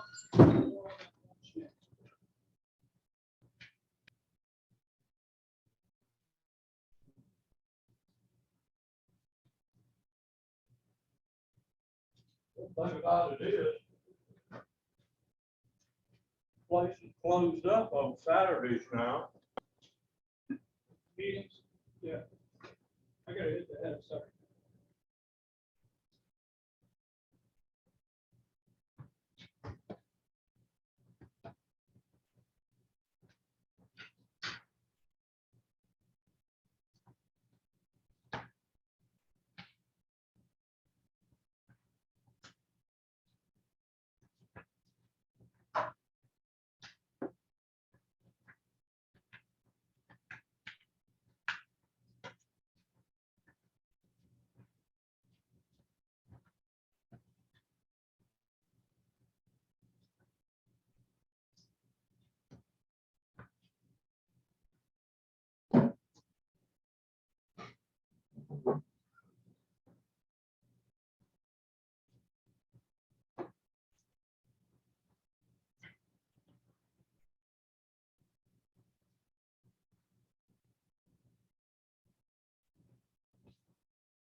we'll see you, Wednesday? Wednesday, and just need to find out whether we're supposed to be wearing this and intimidating our spouses.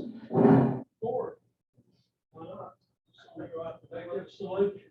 Where your, hotel commander stuff and all that, okay, goes salute. We still got that bad habit of what to wear. Well, I have two uniforms now. The other one has got the bars, and this one is for. I've always kept three. I got one with the bars, and two, which I'm gonna, this one's retiring. And, I've got a new. You mean I gotta get my name tag. You got the new? No, that's not out. It's not out. I don't know if they'll ever get it out. I hope so. I mean, it's a lot better looking at this right here. Well, I saw Sea Cadets had these on, have those on. Is that right? Their PU things are similar to the new ones coming out. I'm thinking, yeah, they've got this 15-year-old standing in front of me, you know, it's like in camo. They had a good contingency. But there's, but you know, the Coast Guard is losing their identity. They're not going to mistake us for Marines, but maybe fat sailors, and the Air Force people. Yeah, yeah. Like the Air Force. Yeah. Okay? That's because they're Donald Camp. Oh, yeah. That's kind of cool. Look, he was a neat hat. It was great. Actually, maybe one day. Yeah. Also, you have to have the little crest on your right sleeve. Remember those things? Yeah. Crest. No, I wasn't. My older brothers are. Yeah. Coast Guard thing. Do that. It was for, yeah. You were proud of it. You were proud of your Coast Guard. Yeah. Well, these are all right, but they keep changing. It's like, talk about spending money. Yeah, you got to spend money all the time on uniforms. Yeah. I mean, Always it's something. one thing, it's the next. You know? But I'm keeping the alterations people over here because Where? they're originally from, one of the people is called Washu guy. It's a Russian Jew who came over, you know, I don't like communism on board. And so it's Peter and Sons, they're hilarious. And there's one other guy who's from Ukraine, who has been here for many years, but, you know, it's not good. So, and then there is the alterations, Maria's, they are also Jews. And I think one of them is Ukrainian, the other is Jewish. Well, they came along. Yeah. There's one up in Somerville, she's a Chinese, and she does good work. Yeah. That used to be a woman person.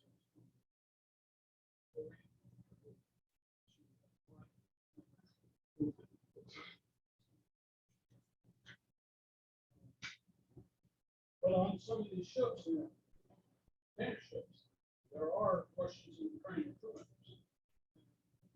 Haven't heard of any conflicts per se, or anything going on before at midnight. But, you know, they more or less been getting along with things I'm concerned about. I just hope the CIA, the Mossad, and any other intelligence organization in the world is looking to see how to blow away Putin. God kill him. My view is, I don't care about any negotiation. There's got to be a way to kill that MF. I would think that, you know, there's got to be some of his military. Also, I want Lavrov and the target. Or his bodyguard, I'm sure though, we got bodyguards on bodyguards, you know. I mean, he's isolated right now, but no dictator has ever survived. If you go back into history, none of them made it. Not for long. But my view is, I want other people taken out. Medvedev needs to be shot, and I also want to see Lavrov killed. But I want to see them dead. I mean, I don't care about any of the other arguments, pleading, nothing. Kill the motherfuckers. Excuse me. Oh, I thought you don't bother me. That will be, you know, you want to avoid nuclear war, you got to kill them. somebody needs to get to them, because these recruits are gonna get moved down. I want the Ukrainians to continue to kill every freaking Russian. That's what I think. What we ought to do, you know, we ought to make sure that that the Russians have got plenty of body bags to send these guys, but now the tens of thousands. Well, let's face it, Russian public now are waking up to this stuff. The other is, thank God that we have been providing intelligence. We've got E-Link aircraft, we got TR2s flying around the board. We know what the hell they're doing. And that's why the Ukrainians are able to hit them where they can. I mean, it's not because they're motivated too, right? Your countries are made. Yeah. You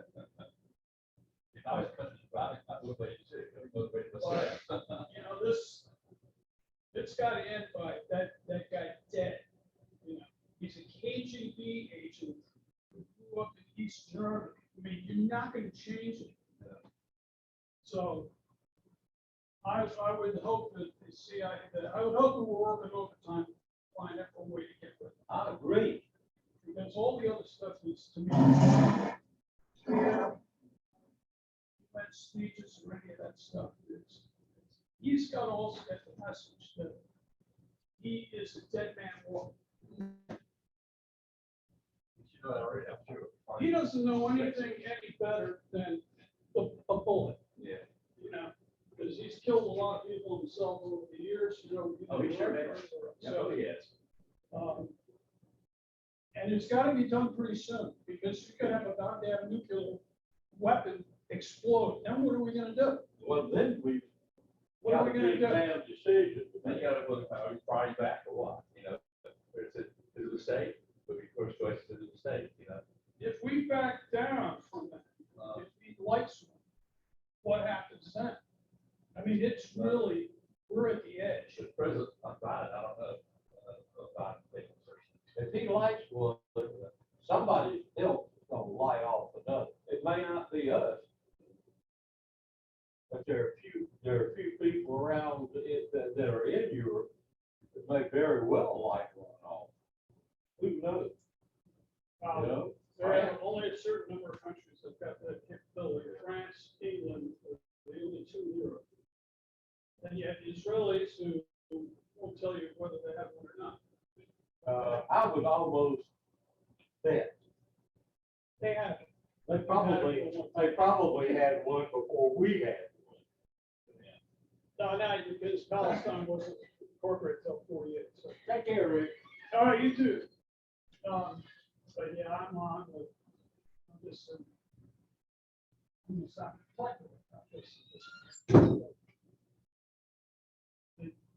I've been convinced from day one, the only way that we are gonna stop this is with him dead and several other people around. He's not gonna leave Ukraine alone.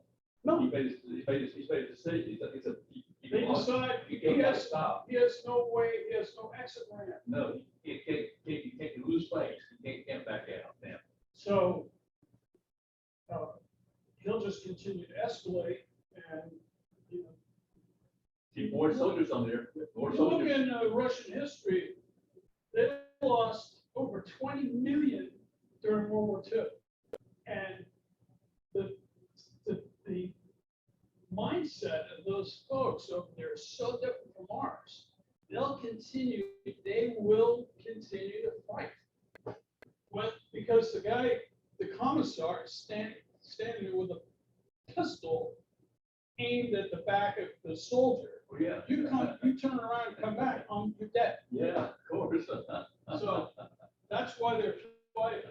Again, I can't understand any other motivation would be just self-preservation. Anyway, good to see you guys. Yes, sir. Take care.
Oh, you got all your ducks squared away there? I think so, Ron. You know how it is.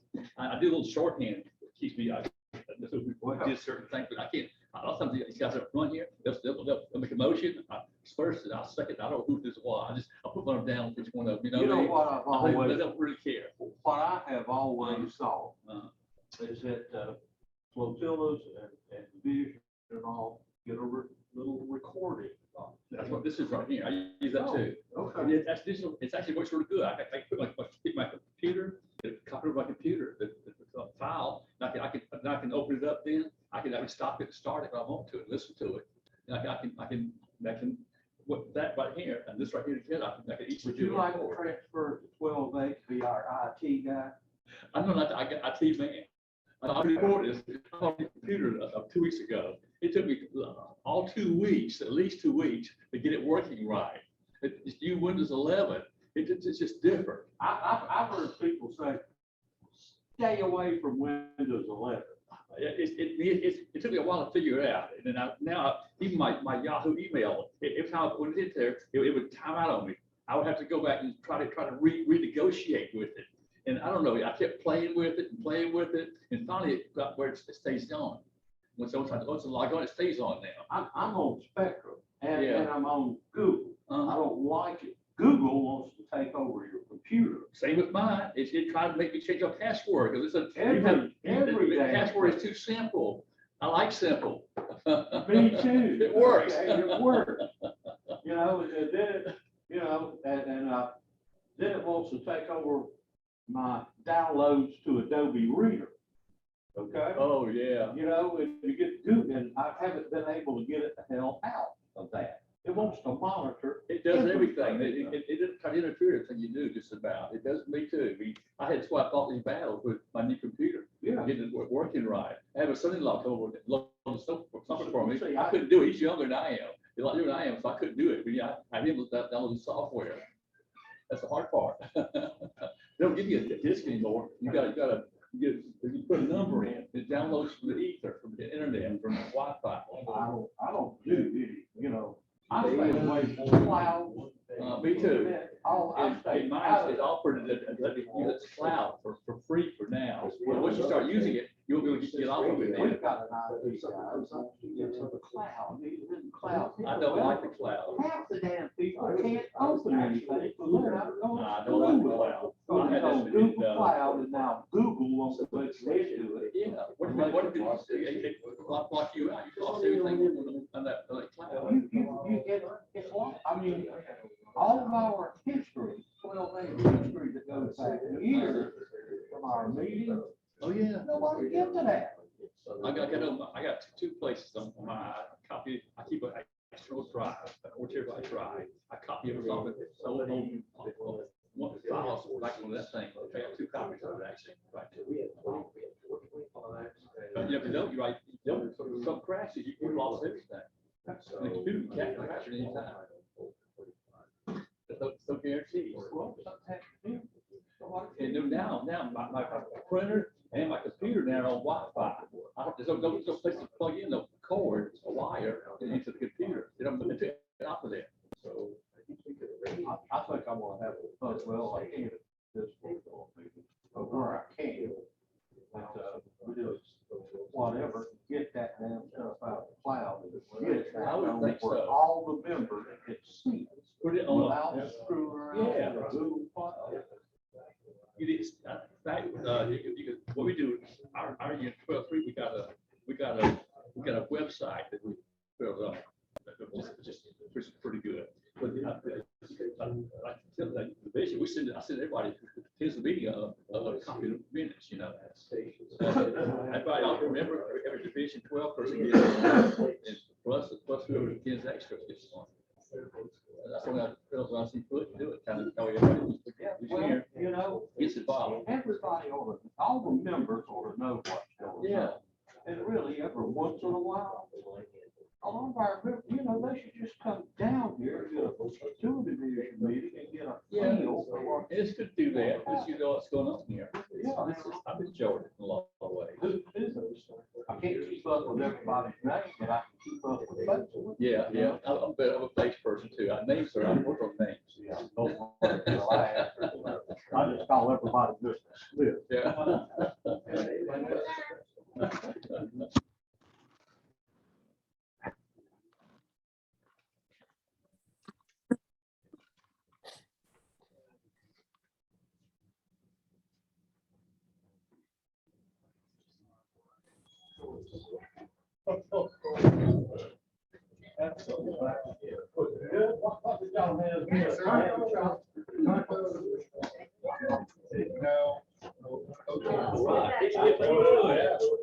No, I didn't always think feet.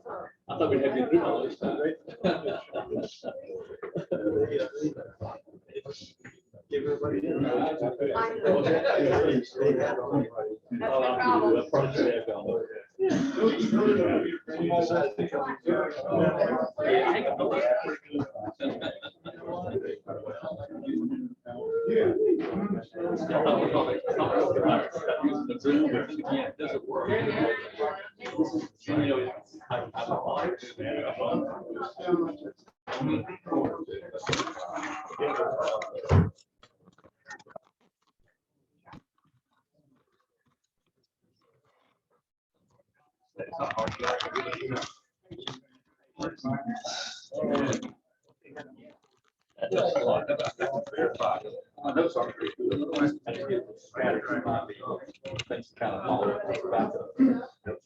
Oh, don't be so hard on yourself. My notes are way worse than yours. Oh, yeah. Mine's probably good too.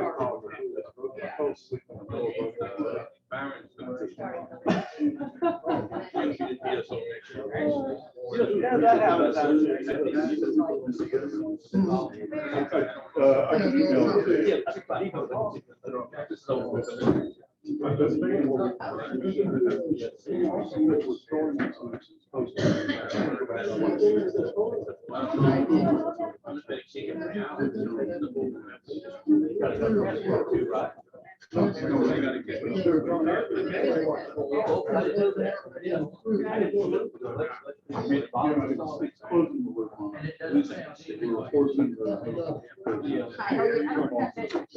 Hey, Bob, yeah. Nice to meet you. Where you from? Here. Over here? I like this training now. I don't know what the moving on. Right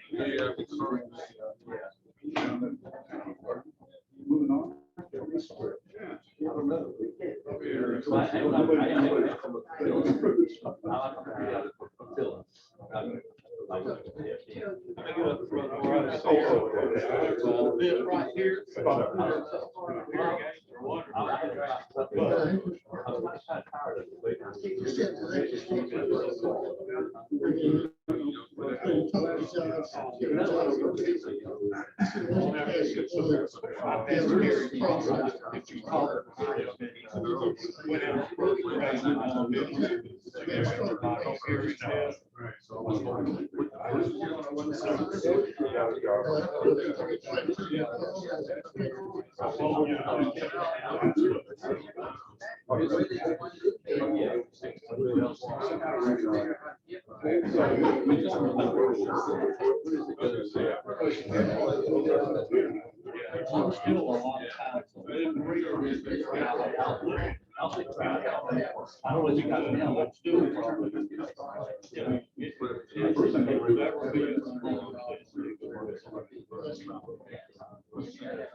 All right, ready to go?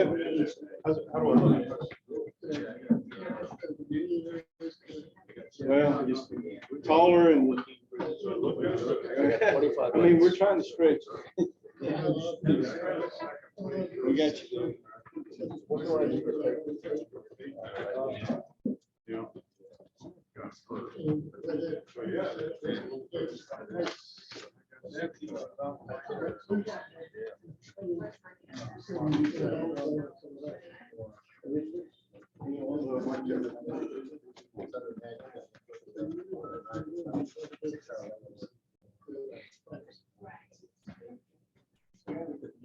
Those guys made me so happy.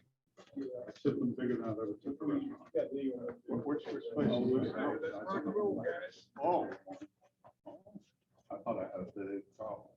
Uh-oh. I got 99 problems. Yeah, I mean, one right after the other. Septic tank is one of them. Is that a drain field? Is that a steel or concrete septic tank? We opened up the old one. Simple. It said it lasts longer than the solid precast. Huh. Interesting. That's interesting. They told me I should use the precast one as a storm shelter. Not after what I saw come out of it. I won't be in there anytime soon. Oh my gosh. Whew. Man. Yeah, you got, I'm sure you got a laundry list. Subject to when, whatever. Are you ready to go? Do you mind taking me immediately after the lunch crowd? I'm gonna bury him after you. You've got good stuff to talk about. I've got staff report, which means that this entire room is to be.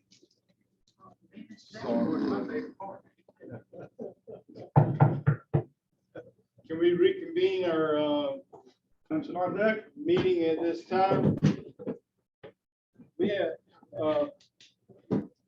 there's going to be a few that's going to have to leave here shortly, so I'm going to juggle the agenda just a minute because I want to get some awards in before they have to leave.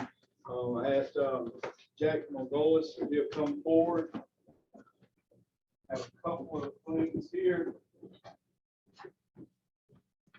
Stand right here, Jack, so we can get into it. Too close now. This is a Coast Guard Auxiliary Certificate of Achievement to Jack Margolis of 12 for successful completion of Leadership Competency Level 1.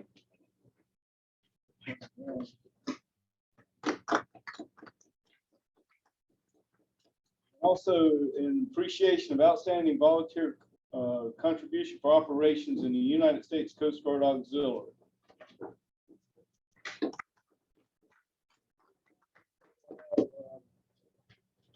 This here to give, this is the, we're doing, remember the Auxiliaries of the Quarter Award, the first quarter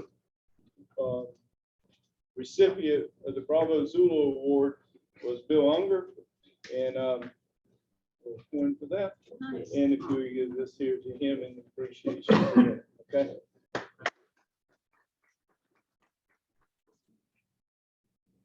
All right, now we'll get back. We had, it's time for Walt. You want to do the presentation first for the quarter? Let's go ahead and finish the awards while everybody's still here. Super, that'd be great. All right, let's go ahead and finish up the Bravo Zulu Awards for the Auxiliaries of the Quarter. The second quarter award winner was Gregory Mundy, and he's not here, so Skip, you'll come accept this here. award for the Bravo Zulu member and the coin of appreciation for that. Thank you. Thanks, sir.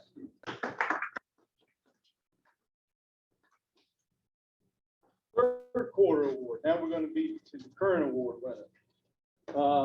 The auxiliaries of the quarter for the third quarter for outstanding support of the mission of Division 12, District 7, United States Coast Guard Auxiliary. The dedication and service are in keeping with the highest standards of the United States Coast Guard and the Coast Guard Auxiliary. And this one goes to Dean Creed. Happy to. He deserves this so much, you guys. Okay, great. Thank you. Pleasure. Thank you.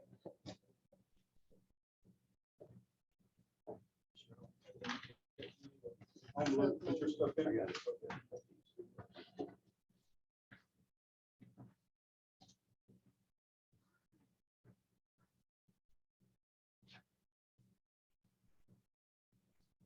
We have an award for, is Ron Metz here? Ron, did he say, oh, he's up. I'm looking all the way around. If I can get Ron Metz and Bob Young to come forward.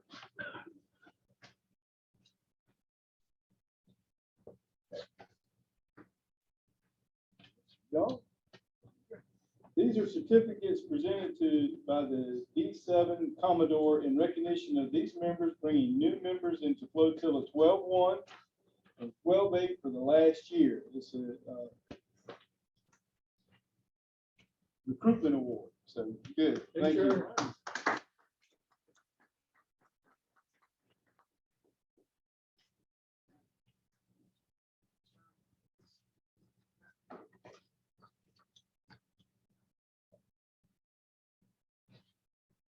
We have some more Commodore certificates of excellency.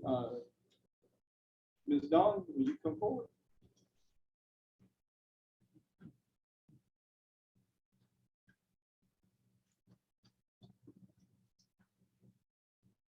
I don't want to put your last name. Gillapps. Okay. This is a Commodore certificate of excellence presented to John Gillapps from 12-6.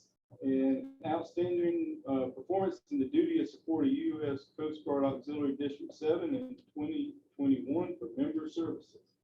Congratulations.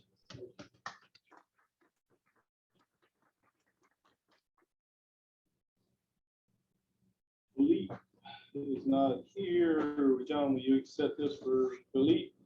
This was also a Commodore Certificate of Excellence for member services for 2021. Yep, let's hang out. David Duplass for Coast Guard operational and administrative support. Philippe, again, Coast Guard operational and administrative support to Philippe, Commodore's Certificate of Excellence.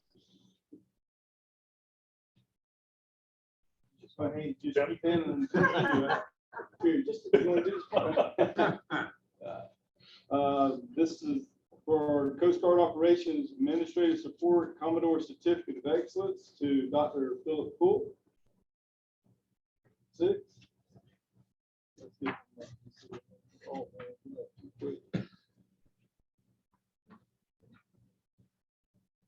Accept this one for Walter.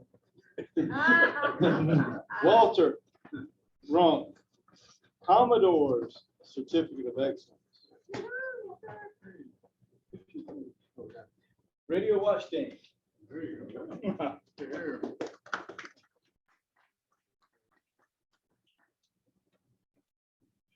Thank you.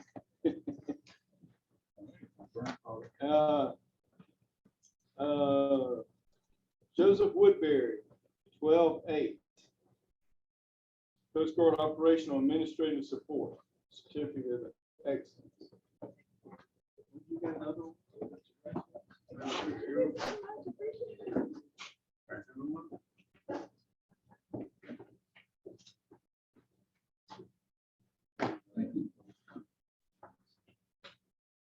Mr. Robert Young, this is an old one for outstanding cooperation and assistance in furthering the purposes and principles of the United States Coast Guard Auxiliary as flotilla commander.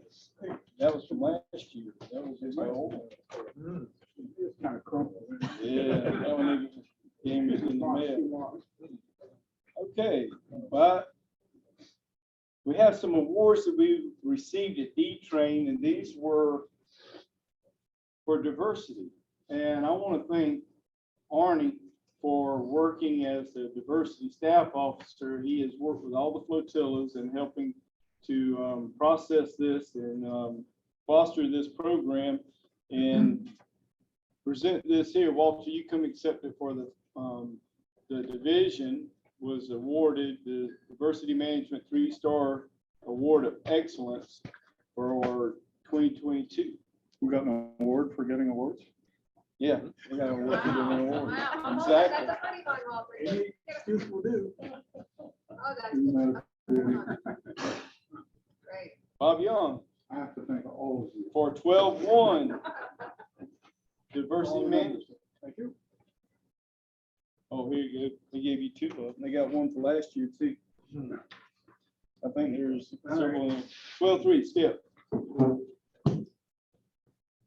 Diversity Management 3-Star Award of Excellence for 2022. Okay. 12-4, John has gone in 2021 and 2022. Who wants to take, only take that?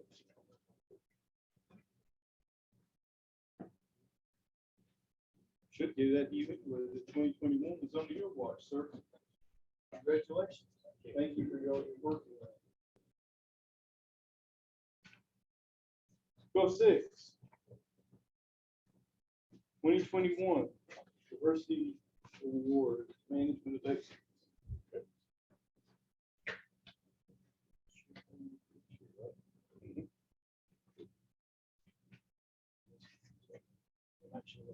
It does. 12-8. Did you just call it? Yeah, did I give too many? I gave him, I knew there was another one. That's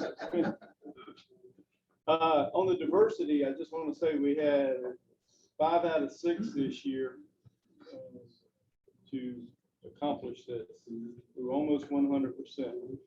And I think we would have been, but there was one that was turned in on the old form and it got rejected at that was last minute. They didn't get the new one in. 12-8, also diversity. 12-8. 12-8, going one. 12-8, going twice. I sent him pictures. Oh, you sent Oh, yeah. pictures. I Yeah. thought you were text. No, I just sent Dawn her pictures of it. Okay. And Walter. Hey, Walter, I got you another one. Thank you.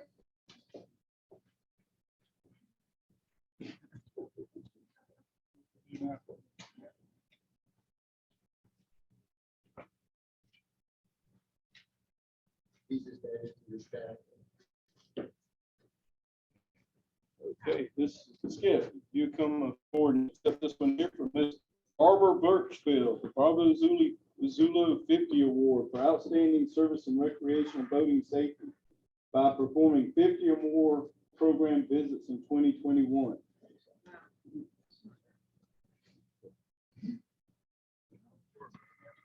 Bravo Zulu 100 Award. You get through writing there, Mr. Whitaker, if you'll come forward. Yes.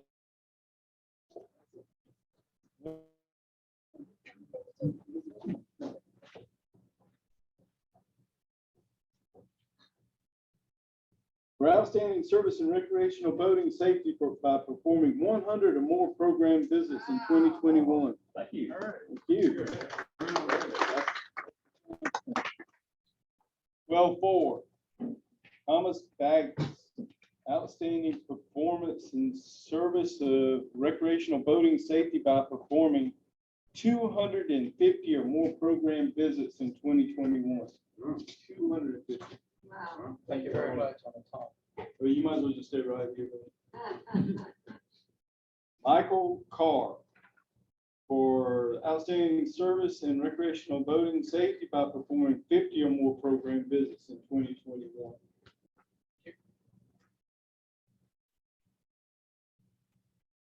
Now, if you want to hear a big number. Mr. Arnie Cribb for outstanding service in recreational boating safety by performing 500 or more program visits in 2021.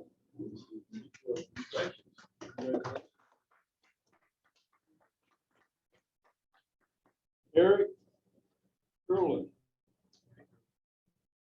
50 outstanding service for performing 50 or more program visits in 2021.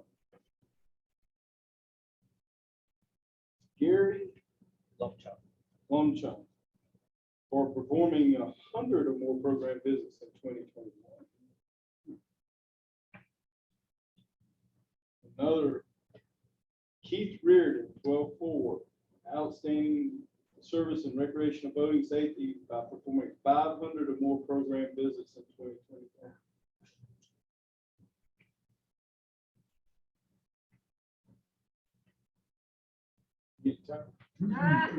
Never. Timberlake, you'll come forward, sir.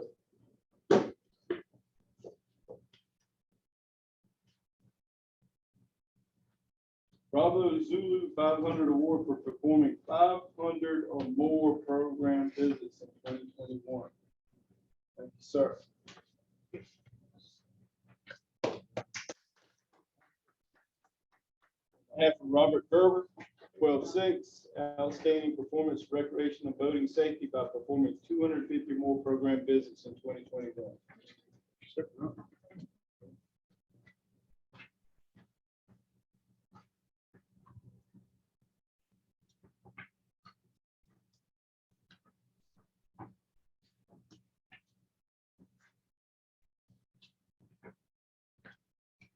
You know, this is the fun part when you get to reward people for the work that they've provided. I wish it was money instead of just certificates, but represents a lot of work, a lot of time, and a lot of hours. And this is what we do. This is huge. Mr. Whitaker, if you'll come forward again, sir. This is the National Vessel Examination and Recreational Boating Safety Visitation Program Director. The Century Club Award certifies that Mr. Whitaker is in recognition of completing 100 vessel exams and our program visits in support of the United States Coast Guard Auxiliary Recreational Boating Safety Program. Thank you, sir. Skip. Stick together.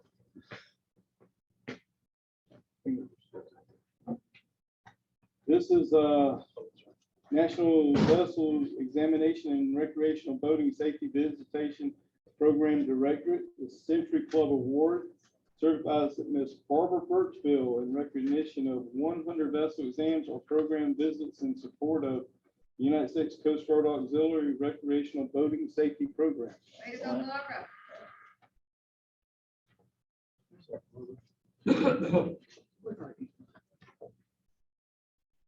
Arnie, if you'll come forward again. You ain't got enough hands for all this one. Arnie, feet hurt ever? This is the Century Club Award for Mr. Keith Reardon in recognition of 100 vessel exams and our program visits during 2021 in support of recreational boating safety program.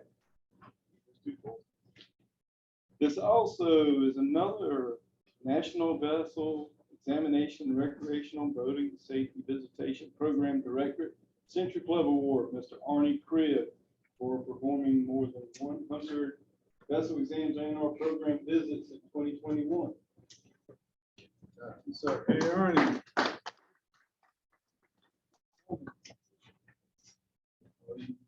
I'll let Tommy direct the next one. Mr. Timberlake has reached the Century Club, not an age, right? Just an award. Century Club Award for recognition of 100 or more vessel examinations and program visits during 2021. Thank you, sir. You want to take Mr. Bags? Mr. Bags has the same thing, the Century Club Award certificate for vessel exams and program visits in 2021.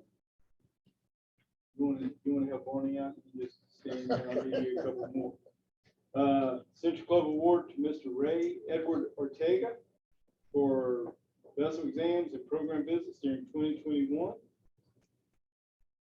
Mr. Longchamp, Central Club for the vessel examinations and recreational boating safety. Mr. Eric Perlin, same award, Century Club Award for vessel exams and program visits in 2021.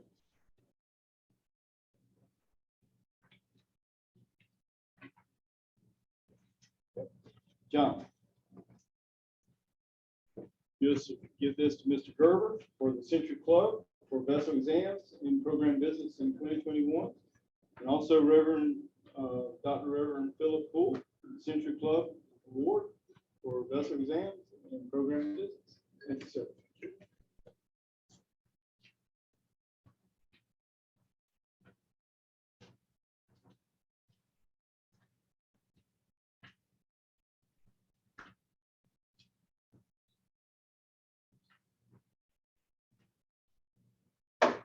That's all of the division awards. There are a few packets over here for individual flotillas to take back to their membership.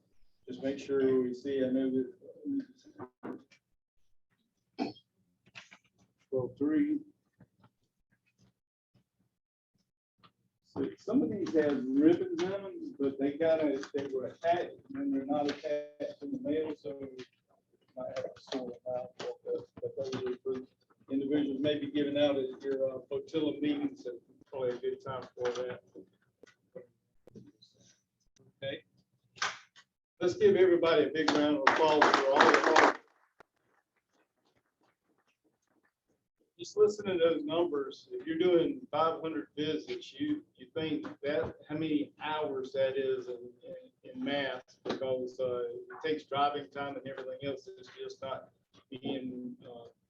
It's not like clicking them off one right after the other. So congratulations to everybody. Thank you for all the hard work, and it shows when you get the awards like this.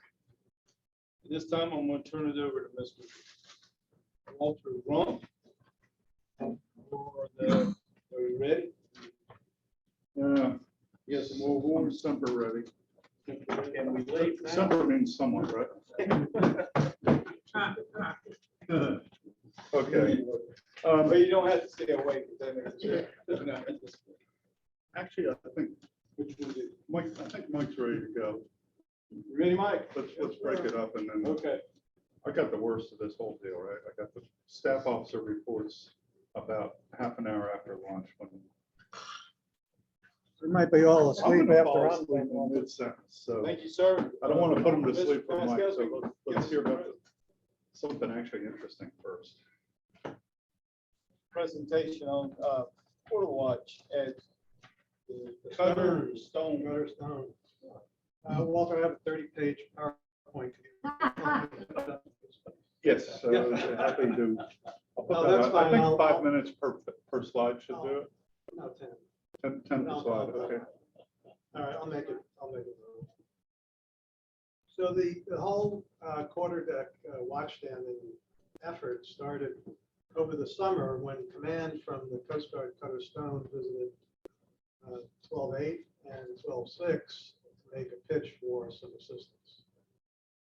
The underlying thought is that being part of a Coast Guard cutter crew is hard business, it's a lot of hard work.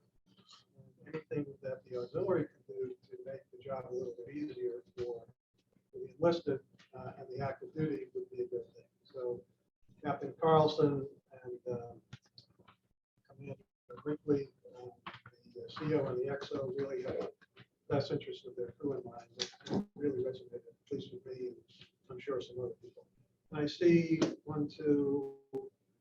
least 2 other people here who have been involved with this. So if anybody has anything to say or correct me, please let me know.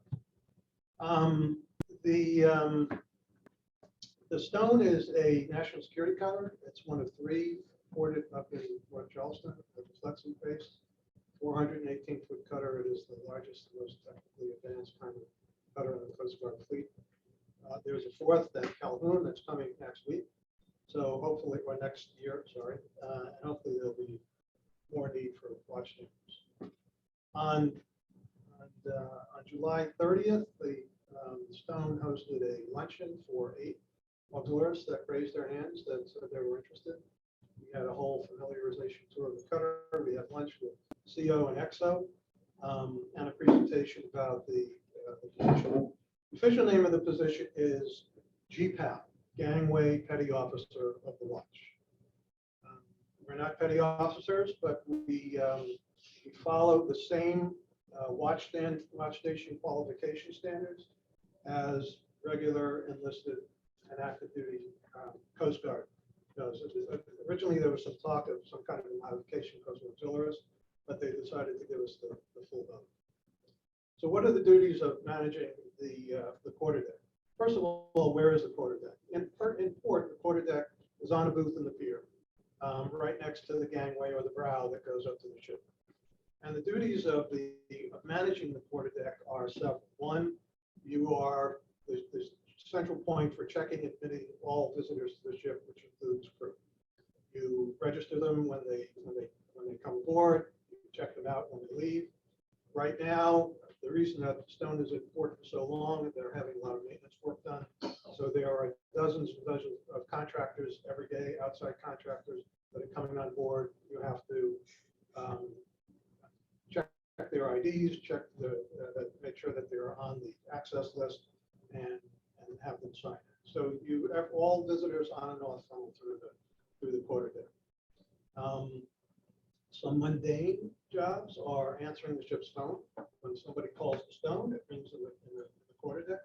You answer it and you route calls as appropriate. You take messages and the like. Some less mundane things are you monitor what they call the MCMS, which is a central alarm monitoring system for the entire ship. Smoke alarm, fire alarm, toxic gas, flooding, anything that can go wrong shows up on this screen in the quarterdeck. And you as watchstander have to make a decision as to whether this is something that you can ignore because there are contractors working in a certain space and you know that they're causing an alarm to go off, or if it's an authentic emergency. Another duty is to make all routine and emergency pipes. Routine pipes are the afternoon meal. Routine pipes would be colors in the morning and colors in the evening, Liberty, and the like. And emergency pipes, again, would relate to fire, smoke, toxic gas, and whatever. There are 4 ship's logs, which are official statements of record. They're legal documents, and it's the responsibility of the watchstander to maintain all 4 of those logs. There's the weather log, there's the visitor's log, there's what they call the smooth log, which records events that happen during the day. And there is what they call a DC closure log, which has to do with reporting routine security checks of the ship. And last is performing ship's honors. The dignitary comes on board. There are certain procedures to follow to ring a certain number of bells, make a certain kind of announcement, and the like. Visitors, honorary visitors don't come on that often, but the captain and the CO does every day, twice a day, on and off. So you have to know the pipes for doing it the right way. Nobody wants to screw up with the captain.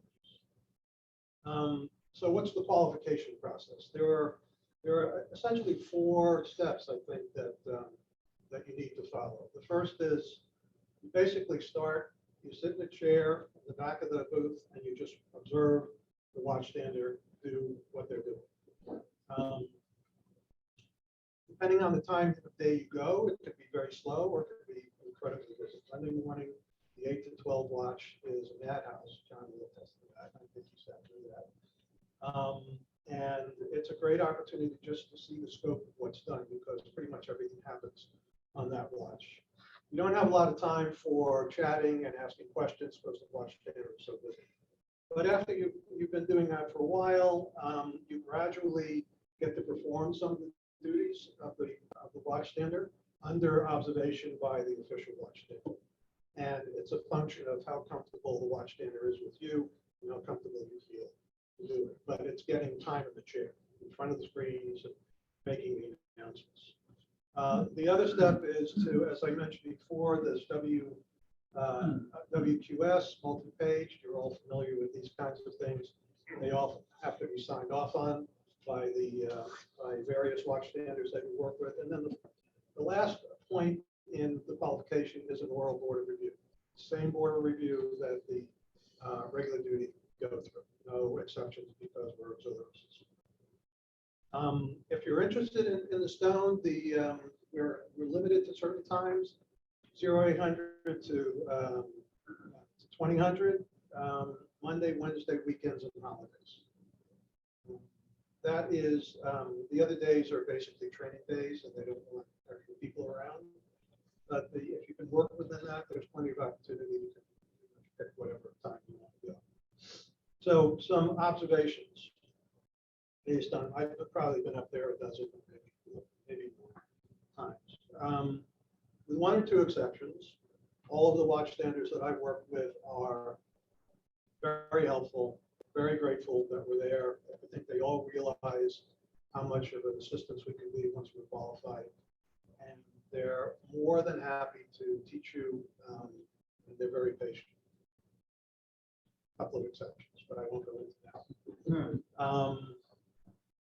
Those are the guys that work Tuesdays and Thursdays, so we don't have to worry about that. Yeah, unfortunately, they work Mondays, Wednesdays, weekends, and holidays also. But there are only one or two. It's the vast majority of terrific to work with. In totality, it's not a difficult job. Answering phones is not a big deal. Learning the process is not a big deal. There are written materials that are available to you. It just takes time and study. But there are really two sets of knowledge, in my opinion, that you have to develop. One are the process, as I said before, answering the phone, how to route calls, using the correct language for pipes, which are announcements that go throughout the ship. Both routine and emergency, performing honors, all that stuff can be easily learned with some study and some discussion. Where we're at a disadvantage, because we're auxiliaries, is that all of the watch standards on the stone, before they become qualified as watch standards, they go through other kinds of qualifications. They know the ship inside out, backwards and forwards, like the back of their hands. So when they see an alarm saying it's in this space, they know where it is, they know what that space is, they know what the function is. And in an emergency, you have to direct what they call the repair crew, which is like the emergency crew. They have two different repair lockers on the ship, fore and aft. You have to direct the emergency responders to the right repair locker. If you're not familiar with the ship, you can direct people to go to the wrong place. So there's an element there that you can get by discussion with people. The familiarization tour we had was very helpful. But what I asked for a couple of weeks ago was to go on every 2 hours. There's a security watch where a security watch standard goes through the ship, the entire ship, all of the spaces, doing a security check. So I asked to go on one of those tours with them. And I learned a lot more that was reinforced from the familiarization tour and after having been in the tour. So there's extra learning. It makes for auxiliaries, it makes the job a little more, the learning a little more difficult, but not impossible. And eventually, I think, you can come to that. You will need a Flexi pass to get onto Flexi. The stone will take care of that if you're interested. They also, in our discussions, Captain Charleston also said they could use assistance in the galley, so CA. I know that John mentioned that you might be ready to be doing that, possibly, and we're trying to get a bunch of us qualified so we can. So it's overall, it's a rewarding experience. You can pick your hours. They're never going to tell you that you have to show up for this watch or that watch or anything like that. You can pick the watches that you want.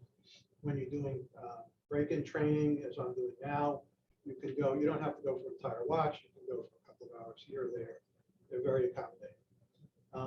Ensign Shellman, Jacob Shellman, is the liaison on the stone between all of the auxiliaries that are doing watch standing and or CA. So if anybody is interested, talk to me after the meeting here. And I can put you in touch with Ensign Showman. I'm sure that they'll be happy. Any questions? So, Mike, I was just curious, essentially, does every new person aboard the ship have to know how to stand watch?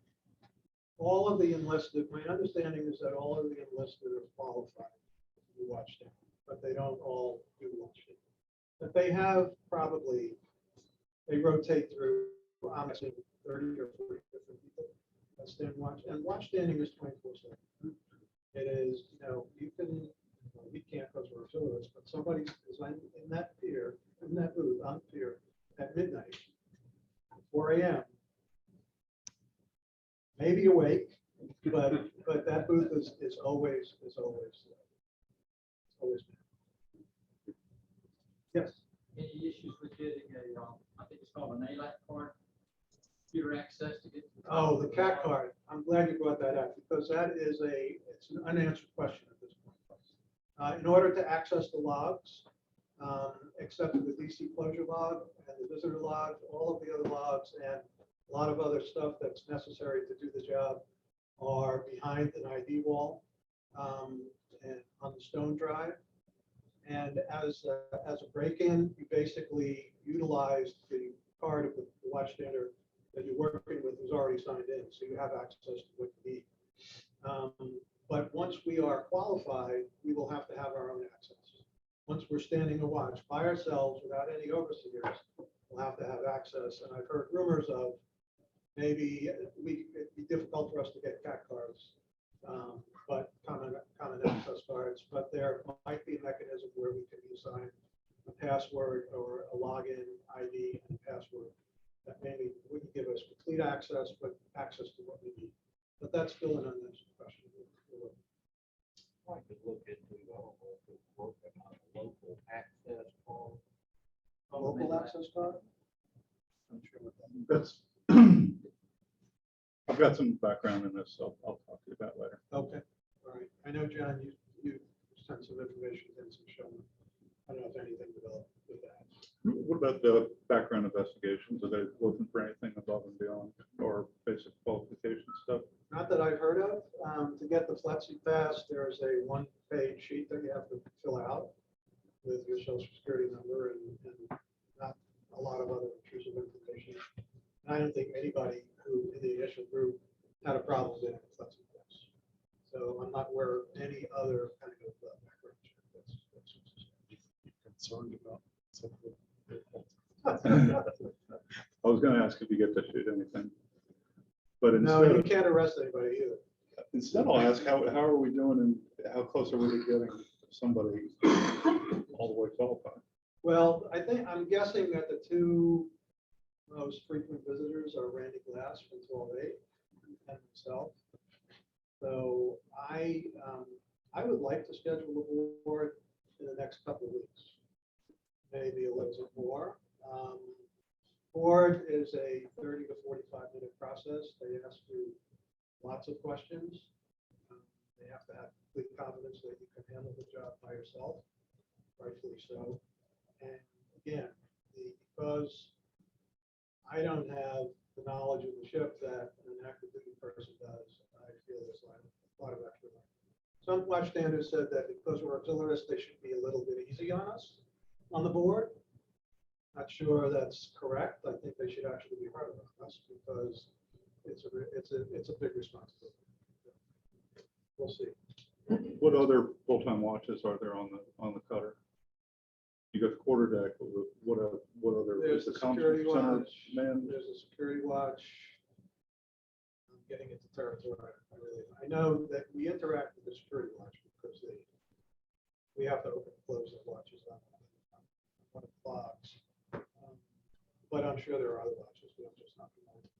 Hey, Walter, when we're having that leak over Flexi and Sector Columns moved up here, I was over here one evening, shooting early one morning, just up at the RMSS locker, and I walked down there, and there was a senior chief in there, and he asked me if I was coming on watch.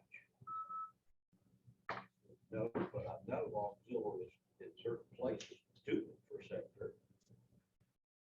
And probably gonna I take stood a a couple year of to better. Side for that. And, you know, it was like, you know, this guy's used to having auxiliaries around from somewhere, standing sector watch. It's. But I don't know if we really want to do that, okay? Well, I did. And I got this close. I was ready for my board. And then their COVID policy changed. And I wasn't allowed back in the spaces. I had almost 200 hours standing watch in the command center, which is like barely above the minimum. Yeah. For a break-in. And literally had passed the AOR test, was ready to do the board and become a qualified CU in there. And then they changed the policy and I wasn't allowed back in the spaces. And that's over a year ago now. So that knowledge is slipping away faster than I like to admit. But to do the work up here, that was another thing we were supposed to cover today. Is that still in the agenda somewhere?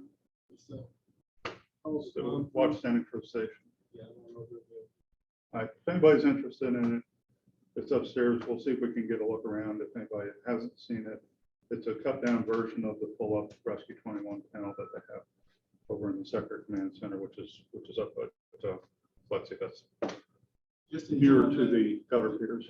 Just to hit on what he was talking about a little bit is, that we've been asked if there was any auxiliaries for working with, station comms or. Yeah, Trying to work on some of that. Dawn, you interested in radio stuff? Have you seen this place up here? Barely, just kind of. All right, we'll see if we can get you up there, if you got the time. Okay. Question over here? Two questions. One, so you qualify, you get an official clipboard and a pistol. Oh, yeah. Well, you might get the clipboard, but I will tell you that when Walter recruited me 2 years ago, he said, you can do anything the Coast Guard does except arrest people and shoot. So I don't think we'll get it this time. I don't think. Just a joke, but anyway, serious question. Is there a way to get our hands on one of those PQS so we can kind of look at it, get some information? Well, what I have is I was given a printed copy. It's got all scribbles and stuff on it. I suppose I could scan it and send it to you, or if you're interested, Ensign Shellman will give you your own brand new shiny copy if you like. So My suggestion would be maybe pass your board and then ask them, in the interest of trolling up more risk for the mill, or something that we could circulate through the auxiliary. I can ask for that now. That doesn't have to wait till. Okay, but yeah, that'd be good. Yeah. Let's see if we can- Culinary assistance. We have one individual in our facility that wants to get involved in that, so I'm assuming that to do this on the stone, we have to go through the qualification process that a regular CA would have to go through, right? Yes. Which means a training class, and Right. I don't know where that's gonna be done. Last I heard, the last one they ever did was in Clearwater. All right, Philippe's not here today. We had this conversation at lunch with CS2 over in the galley. So we've got people that are interested. And in my view, there's two worlds here. There is a fake world of auxiliary qualifications, fake commanders, and fake. And then there's the real world of real galleys putting real food in front of people who really need it. Right? And when somebody asks me, what does the auxiliary do? The short answer I give them is, we're allowed to do anything the Coast Guard asks us to do. They're allowed to ask us to do anything except shoot people. Since cooking, when done well, doesn't involve actually shooting people.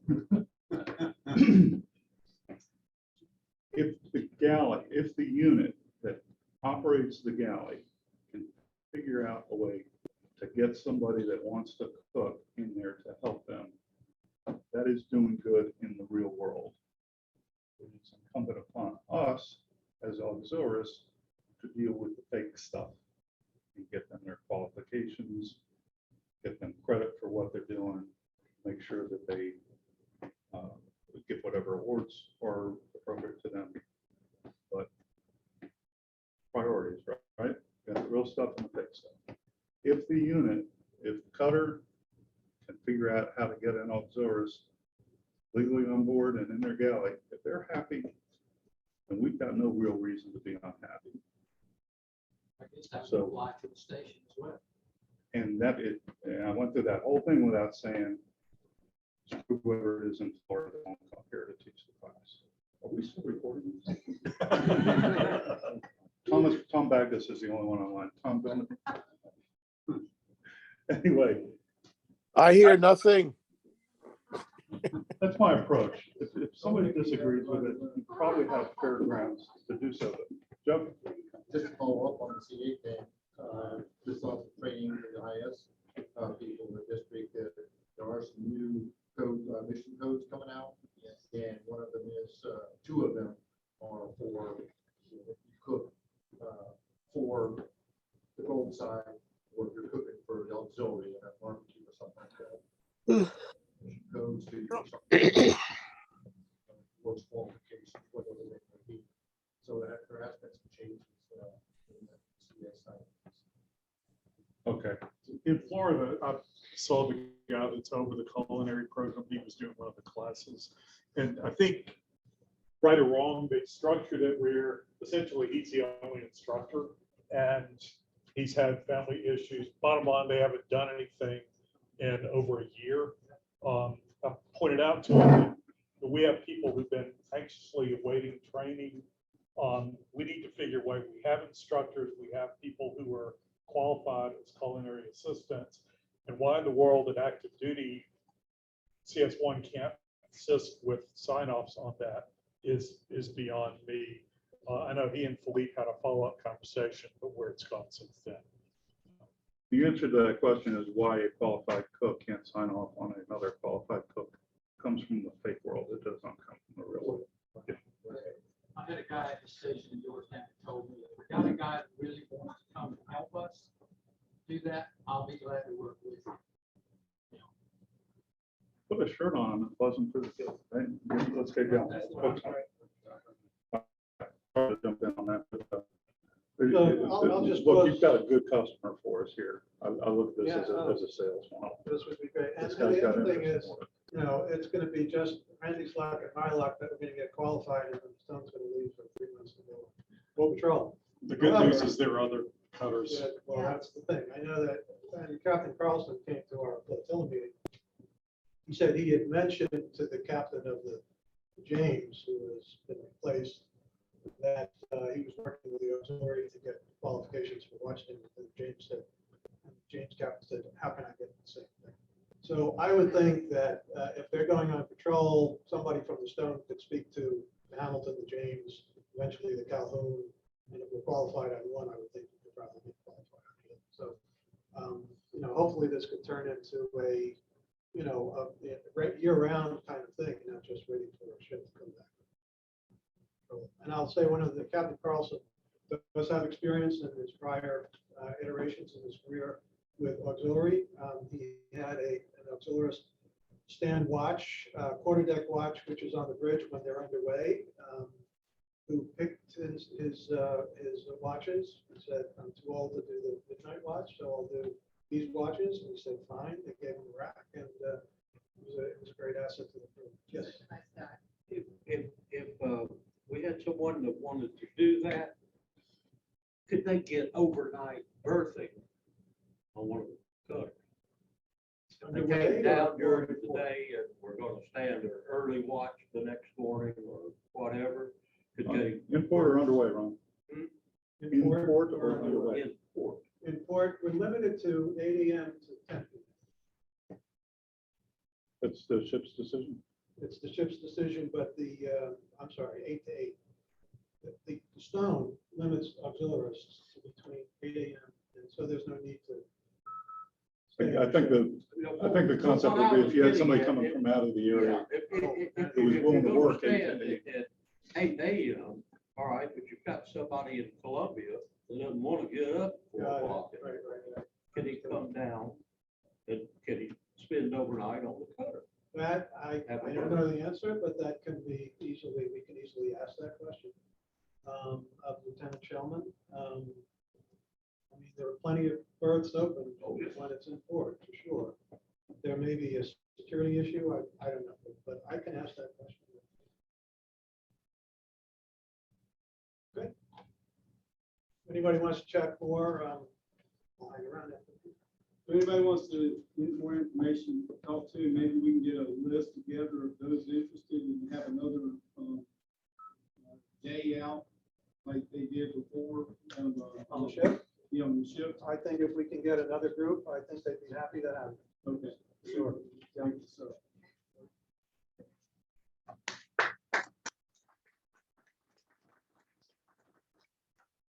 Oh, you ready to continue with, you ready to get that report, Sam? I could go all night, baby. But I wouldn't do that to my friends. Already got it right.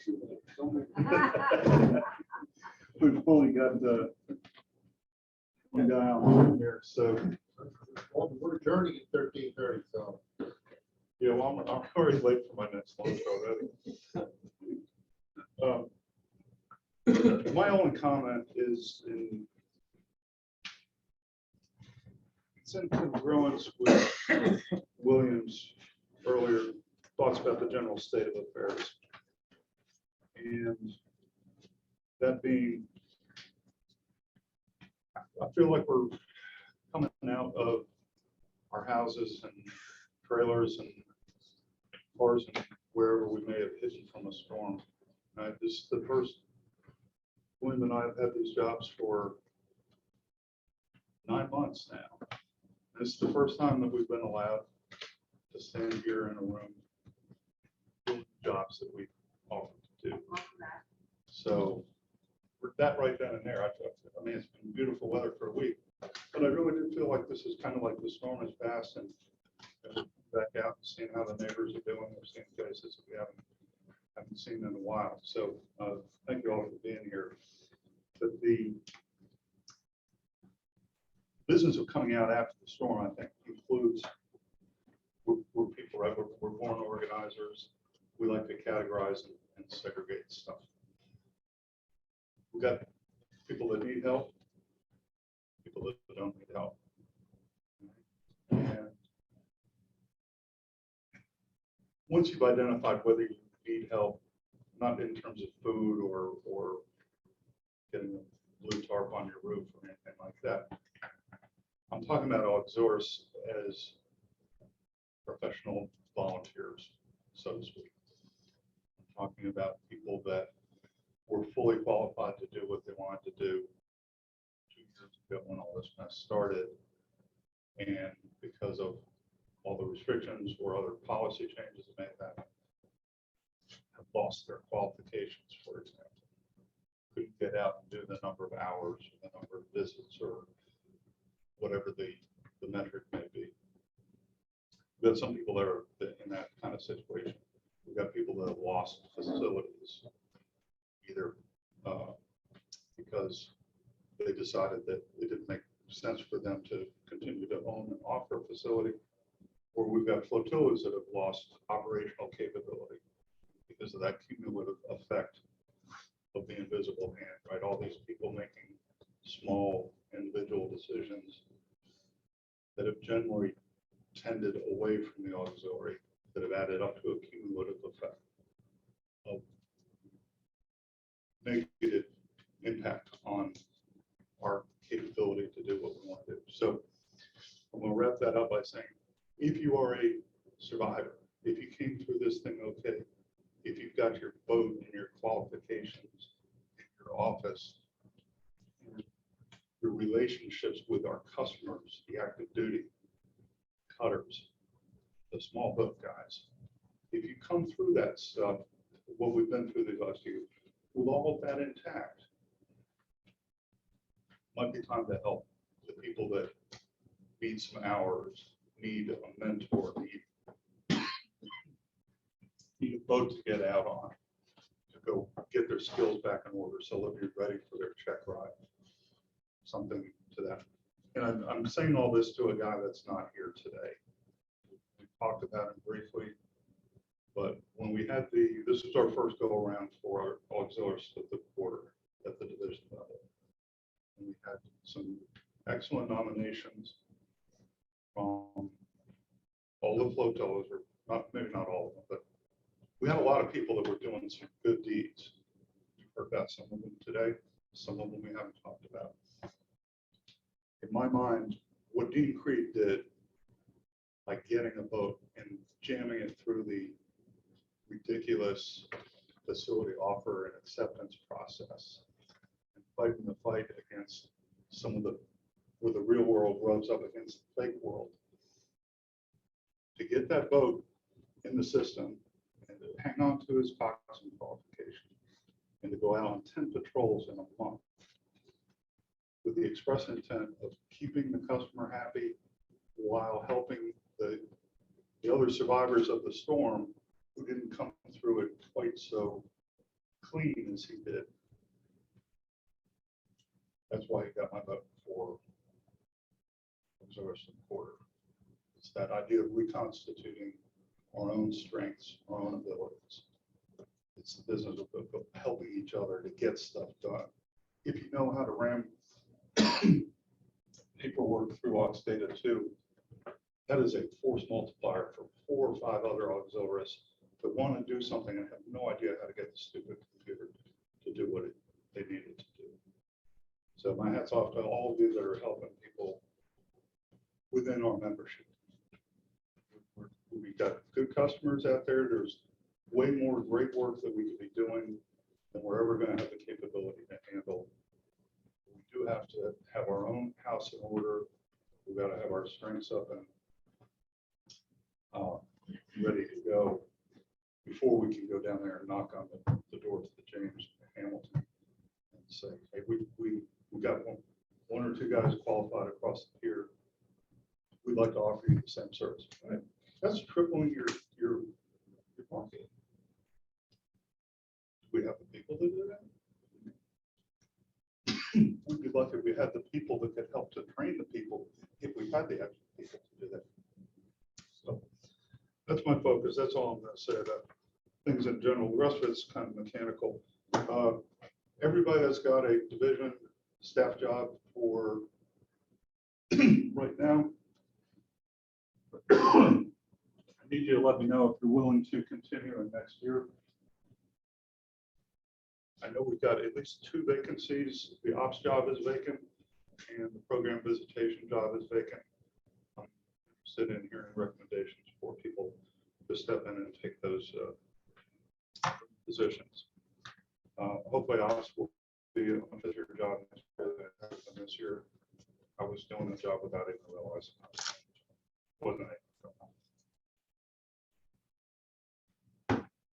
So let's go through the staff reports.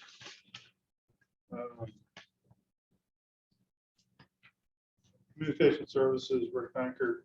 Don't think he had anything to offer. Arnie, you're here. Diversity, anything?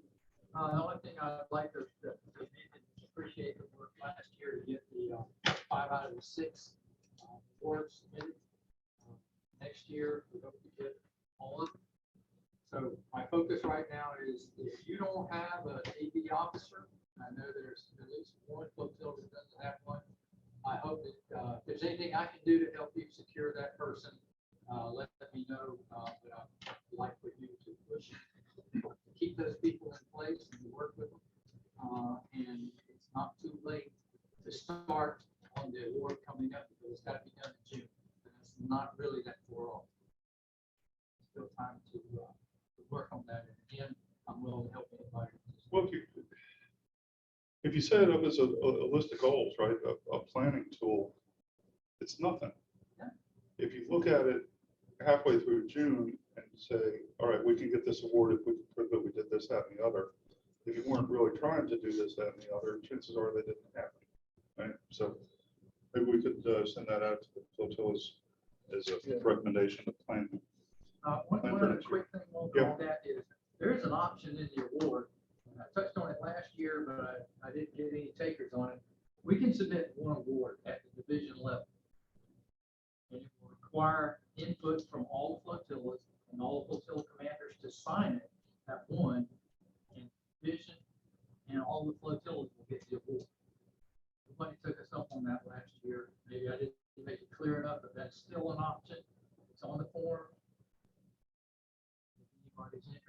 put it I guess that I've never way. thought about division level awards. We can start that as early as January, right? Excuse me? That process starts as early as January 1, right? It covers the year of 2022. Okay, so you're already into the year doing things. So it's already started, but as far as you can start working on gathering information for the application now. What's this we stuff? I think you're our division diversity officer. But you see where we stand against the standards for doing that as a division. If we need to deduce the photo list of on some of the blanks, we'll do it. Okay, Bill Garvey's not here. Vito mailed his in. Hope he's doing well. And Deb. Rail's not here. CA was, oh, that's what we call cooks, culinary assistants. Map system, Craig, got anything? Sure. Hey, Walter. I did file electronically, but I'm going to expand on what I submitted just a wee bit. I just wanted to start off by saying, before the meeting started, I was talking to Mike Harvey's granddaughter, who was sitting in the back there. She's over here from Dallas, Texas, and I said, we don't have a whole lot of ships out here to security cutters, but what we do have are the workboats of the Coast Guard. And so, if we got time, I don't think they went out there. So you really should look at it, especially the info out here. And I told her, I said, I have been told, and I believe it. I mean, if you think about the rescue swimmers and everything else, those guys that are out on those rigs, rough water, trying to set those heavy buoys, that's probably the most dangerous job in the Coast Guard. And it's sitting right out there. You can take a look at it. But moving right along to my report.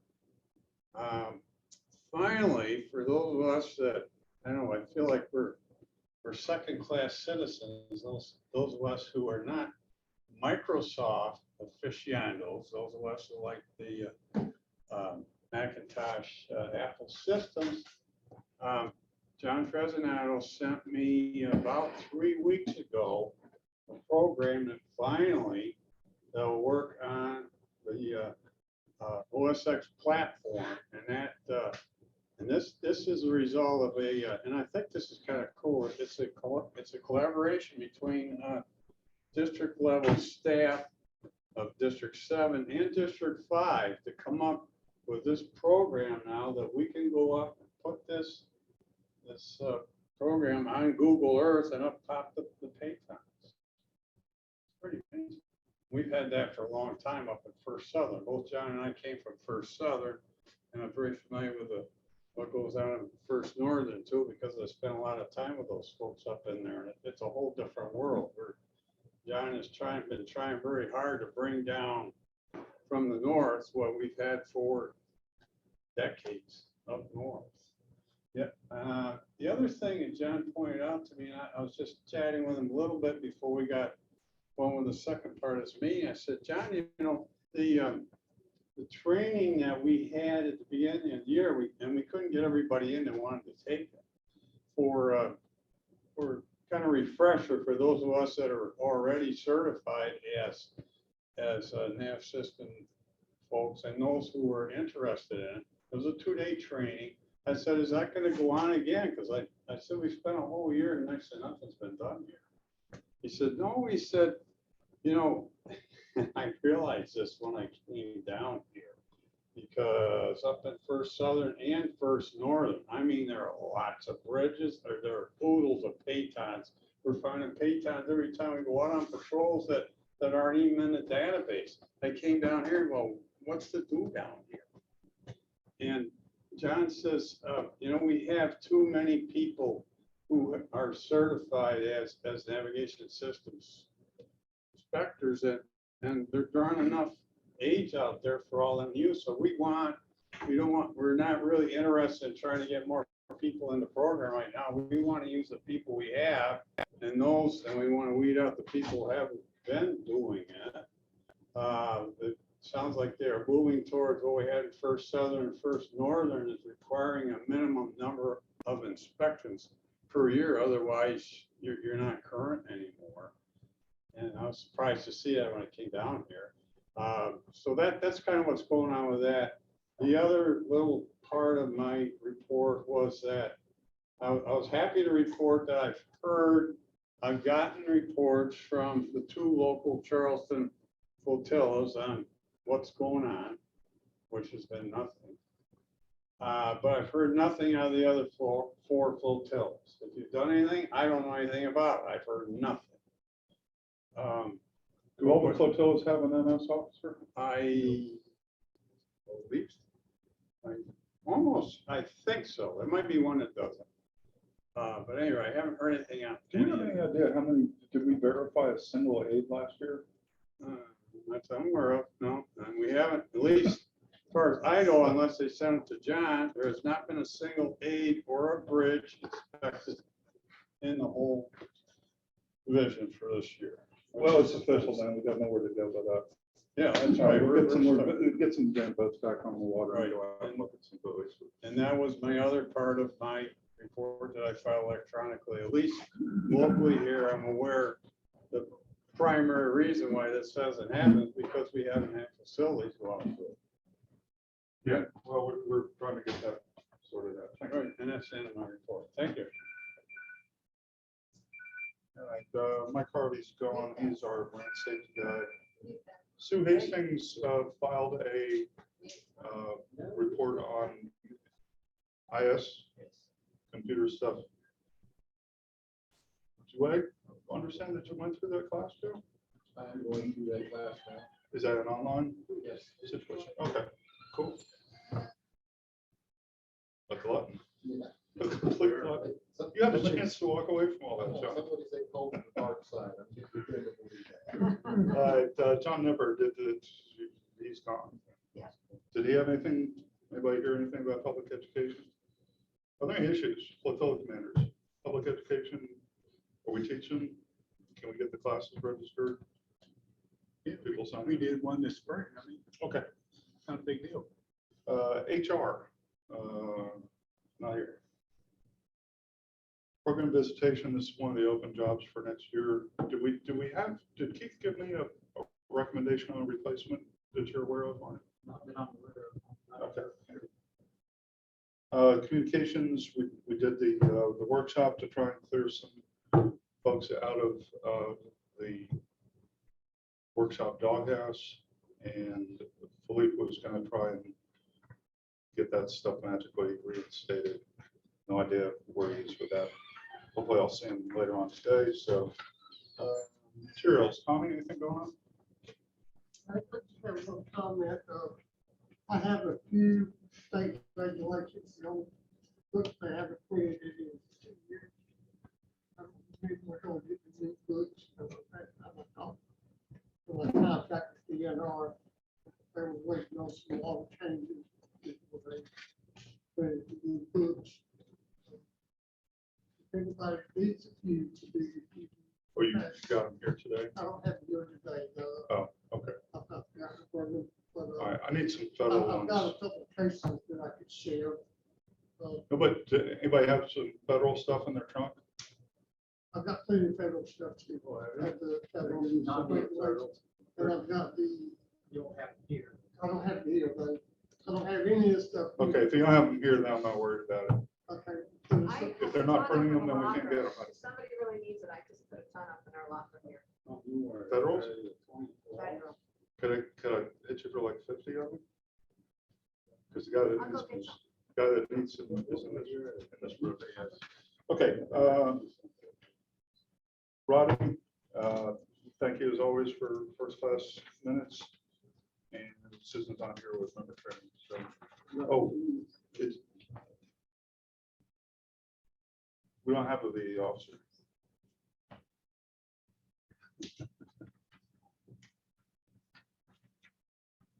Show me where he is. You need to talk to your division commander and get him to fill out the form. They won't fill it. So that's the, we need to get, We need to get everybody updated before the end of the year at January 1. That's what examinations. FAFSA examinations, I know, anybody need any, stickers? I know it's been a slow year for vessel exams. We had a hand up. We had a hand up for stickers. We did, how many you need? I've only got 2 right now, so. See me at the end. Give her half of whatever you got left. Are you gonna sign off for 100 of them? What's that? I'll give you 100 of them if you do 200 by the end. Oh, I'll work on it. See me at the end. But yeah, I know we need to, as we get those in, Sue sent out a thing that there's been some issues getting those registered.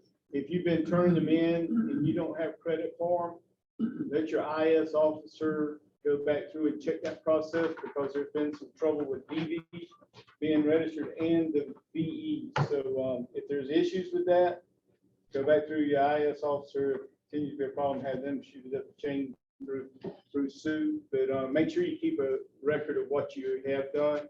That way there won't be a problem at the end with when it comes to competency, making sure we get those minimums in. You know, you'd make a good SOBE. I'm thinking about recommending Thinking about it. All right, lastly is the invisible officers, the ones with work that don't even have a place that they can be listed in August data. Rescue and survival systems officers, any of them here? Argolis is one, Arnie's one. Okay. I changed my address.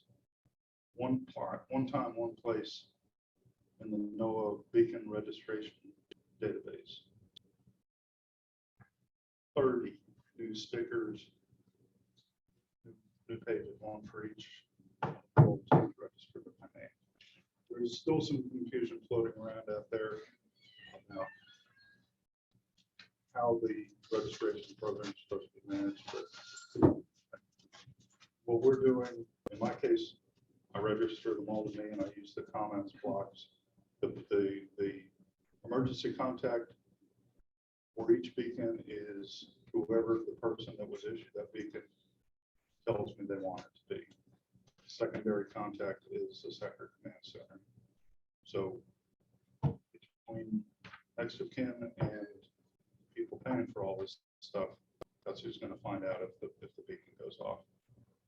But this way, if we let everybody register their own, I don't get this. They get this. They get one of these every time. Right? Question, several of our devices expire next year. Yeah, we've got to try and get some on order. 2023s. Yeah, we get the same problem. I've probably got, I'm gonna have a closet full of like 50 of them. I'll go into batteries. There has been an order put forth, but we're just waiting on where it's at. They're up against they're trying to do it on a credit card, and there's a dollar limit. I think it's $10,000 they can do with one vendor for a buy. So they've limited how many beacons, whatever that turns out, 50 beacons a month. However, I think that's probably for the whole sector. As far as RNS, my understanding, when I read through the Office manual, the way you're supposed to do that, the beacon is supposed to be registered to the person that's going to have it. So we've been promised training for Office Data 2 on the new pages coming out. The pages there, you just can't access anything yet. That hasn't happened. I've been hearing training for people for RNS for the last 4 years, and I've been here. Nothing's happened on that. So I'd like to suggest that you guys take a look at trying to find somebody that's going to train us on how that's supposed to work, in addition to Office 2 and how that's going to work. Everything's going to happen with that. Right, you're drifting There's a into lot of confusion about how to fill all this stuff out. You're drifting into the fake world. I know. So back to the real world. If a beacon goes off, are the right people going to get notified? The way you have done it. That's why it's So you've assigned done to- you fulfilled your duty in the real world. However much time I you want to think so, spend in the but I'm fake world, hearing- it's your business. I'm hearing from other people that, no, that's not the way you're supposed to do it. And I'm saying, bullshit on that, because Fine. The last guidance we got came not from national, not out of the auxiliary manual, came from District 7. It was written by somebody who had never registered a beacon as on there, guaranteed. So I ignored it and I came up with something that would work in the real world. I'll take my lumps in the fake world, I but as long as the right phone rings in the real world, we're gonna be good. I guess I'm just a stickler for the process and how to get it done. 'Cause I You got can't more stand time to go on your not hands know than how I to do. do it, go find someone that tells me how to do it, and I find out, oh, that's not the way you're supposed to do it. Careful who you ask. That's my recommendation. And we've asked for more guidance on that again, fresh guidance, and have I gotten it? Did I do what I was supposed to do? Is that all? On the agenda? Yeah. You got the committee. I just realized I sat down. You okay? So that's Why? how much Would it be you okay? crash.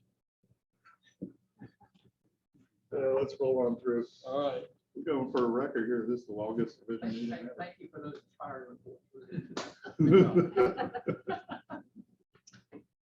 Okay, under old business, the elections, and we have flotilla elections coming up. All of you have sent in to me now a calendar event, date, time, and if you're contested in your elections or not. I endeavor to be at as many of those as I possibly can. Just a little bit ago, I forwarded or emailed to each one of you, the commanders, the new guidance that was given to Rick last evening from Martin. So that new sheet should be in your emails to follow there. But I'll try to be there to do that, and then we can go in and swear in the officers at that time. We didn't do that today to the new year, but anyway, we do that change. We can swear at each other later. We do that all the time on the phone. So. But anyway, I would suggest going ahead and planning at the flotilla meeting that the officers go ahead and be sworn in case we get into a high level thing, COVID restrictions or whatever else may come next. We can go ahead and have those installed and done. And just thinking back last year at the division elections, we opted to go ahead and do that, not knowing, and glad we did, instead of waiting for change of watch, because they kind of got derailed there at the last minute. So anyway, any questions about the elections? Everybody's good on that? Good. Everbridge response. I'll get out the individuals as soon as I get them. There was a glitch in the system. I mentioned earlier, Division 10 and our division, it would not let us submit them. We got everything through, but it wouldn't submit. I got on the horn with Martin. Well, I got on the phone with the second coordinator. Couldn't get it worked through, so we went to Martin. Martin got on, and first time or two, he got kicked off, and then finally got it through. There was a glitch. They're working on it. Hopefully that'll be done.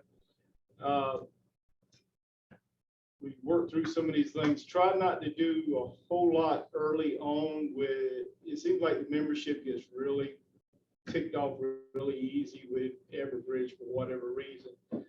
So we hadn't done a lot of tests. There was no request for tests to be done up until this event.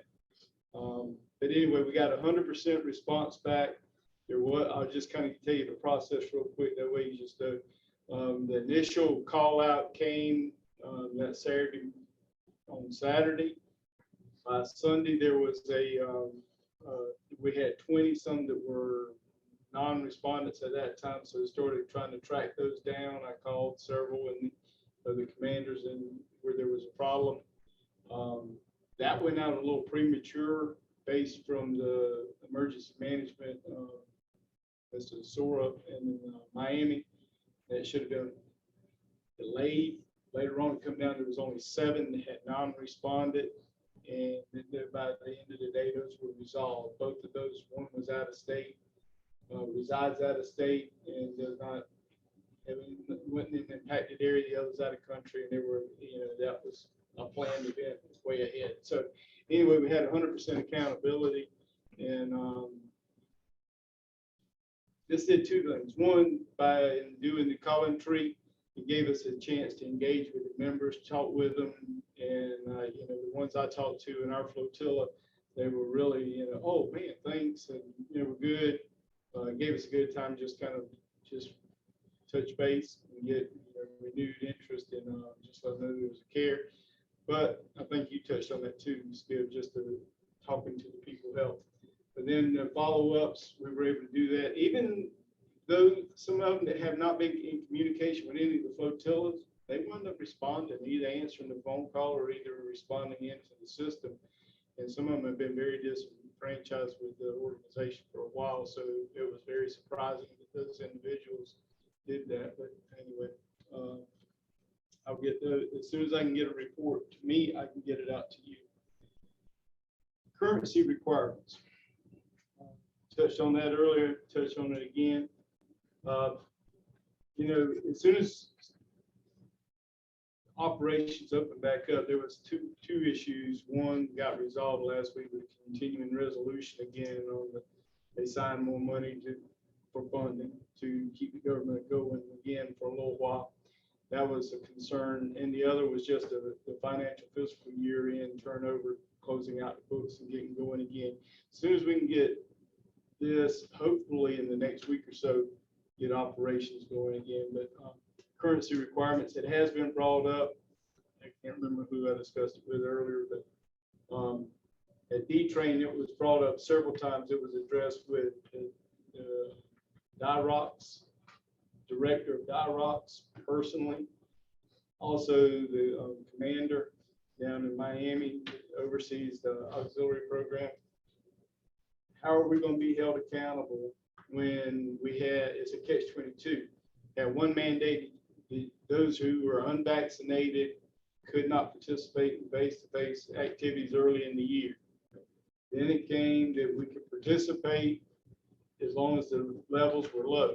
And then we have a government shutdown. And then you have to have these requirements met at the same time before the end of the year. You go REYR.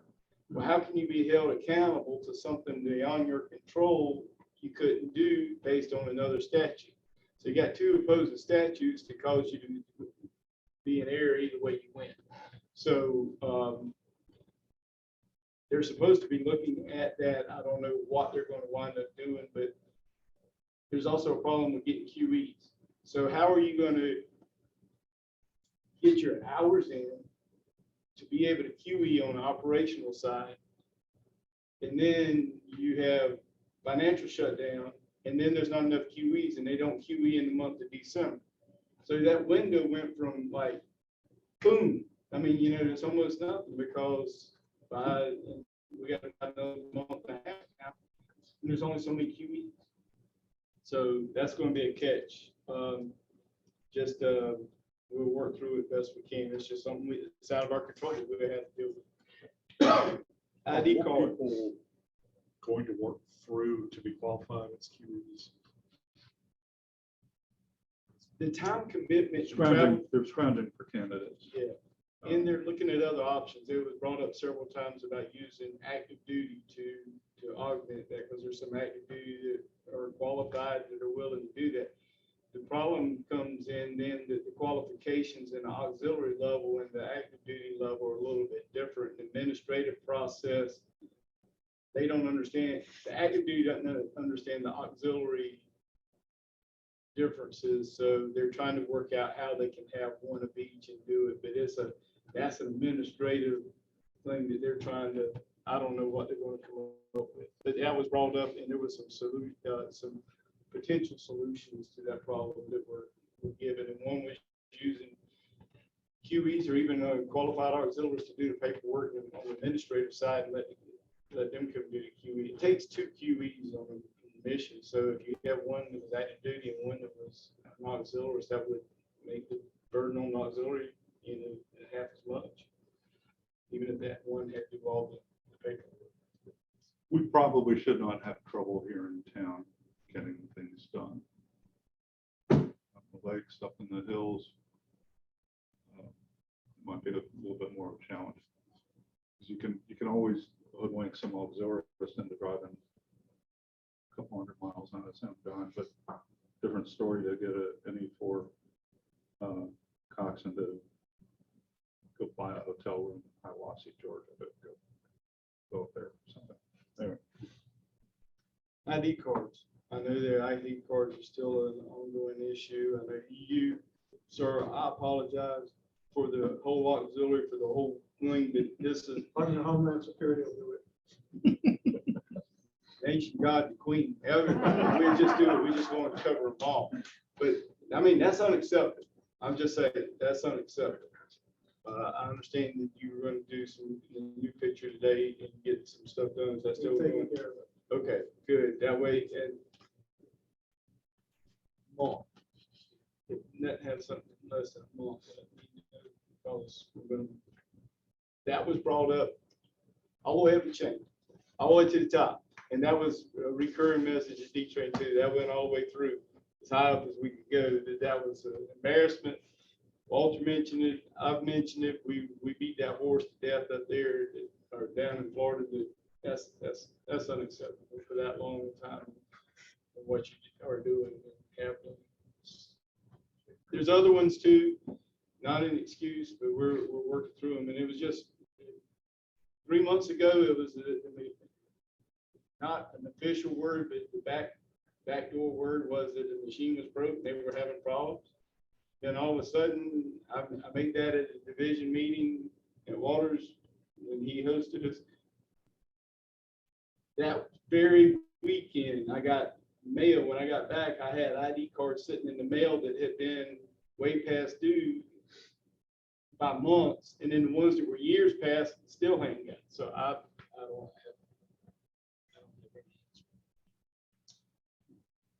Next item is the NACO 3-star diversity award. Mention that again. Let's get started on that early. There is no reason. I mean, it's a new form, but there's no reason. Those who've done it appreciate it. Arnie's offered to, with that new ability to just all of us lump in together and just get the information, get it done. That way, it's a done deal. Have 100%. It was unfortunate. We were very close. That again, the application was put in, it was on the wrong form, and wasn't accepted. Last minute, it shouldn't have been that close to the end. And I know Arnie would agree that could have been rectified early on. But anyway, we were that close. But that's a big push, and glad we were able to get that. Any other old business that needs to be discussed? Hearing none, we'll move on to new business. Change of watch. Change of watch is typically in January. We've been doing it at Litchfield. That's not set in stone. I've heard some complaints about the place there that we've been having it. So I'm going to open it up. Any comments on what you think? Typically, it's in around the 20th or so of January, third weekend. I think it's third Saturday. It's division playoffs weekend. Who's it? NFL division playoffs. It's that weekend, whatever. Don't talk about rugby right now. It was a rough night last night.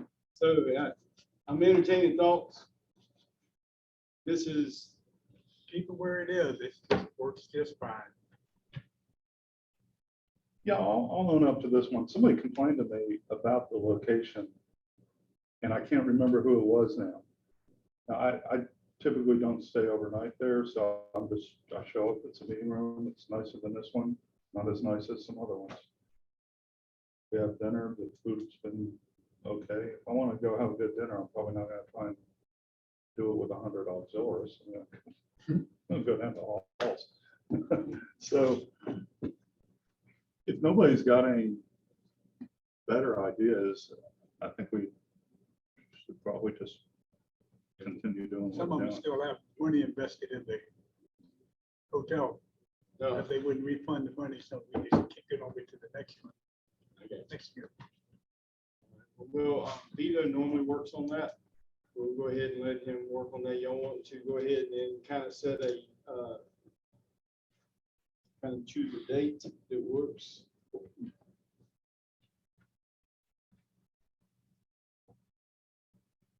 you have a calendar on the TV now? Sort of. Oh, yeah, there it is. Not a big one. All right, so the Saturdays in January are 7, 14, 21, 28. Typically, the first week, the 7th, is so close to the holidays and everything else, it kind of tends to be a little bit more difficult for people to attend. So, last couple of years, we've been doing, let's see, I think it was the 20th last year. Was it 20th? So, what say ye? Y'all have a preference? We did it on the 7th, we scheduled to do it on the 7th and 8th last year. So, okay, Yeah, so so if that works, then that's fine. 13, 14. That's a big weekend, but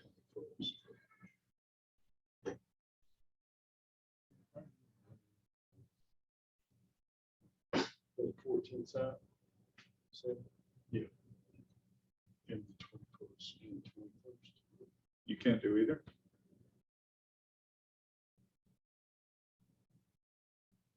question is, can the hotels? yeah, I mean, That's the Well, long you don't goal. get Yeah. it. You don't get a vote. No.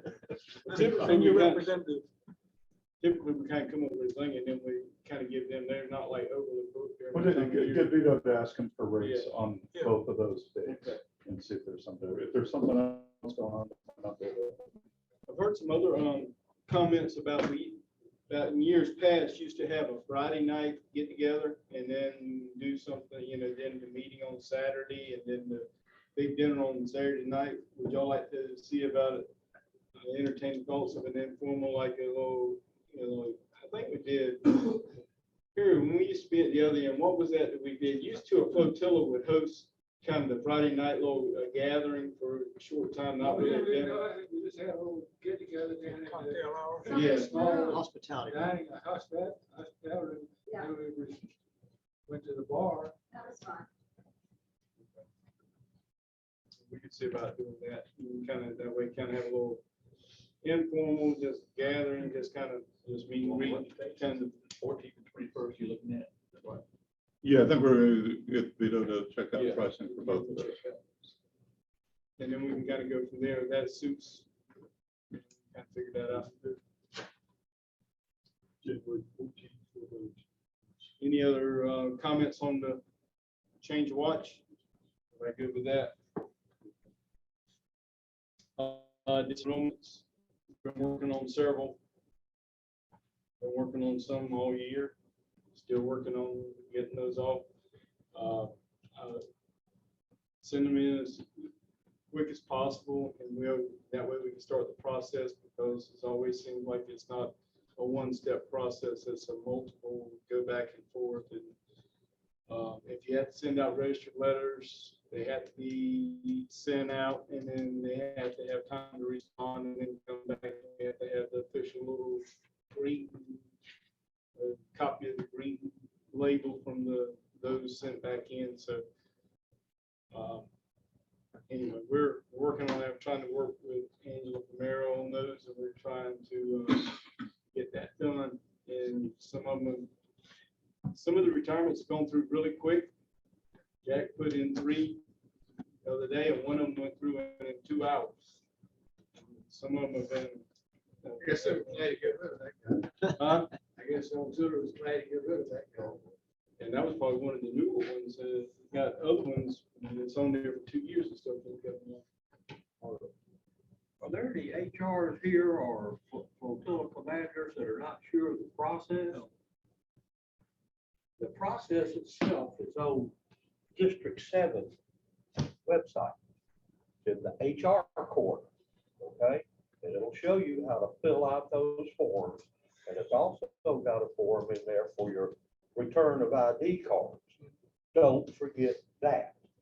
You forget that, and it's coming right back to you, okay?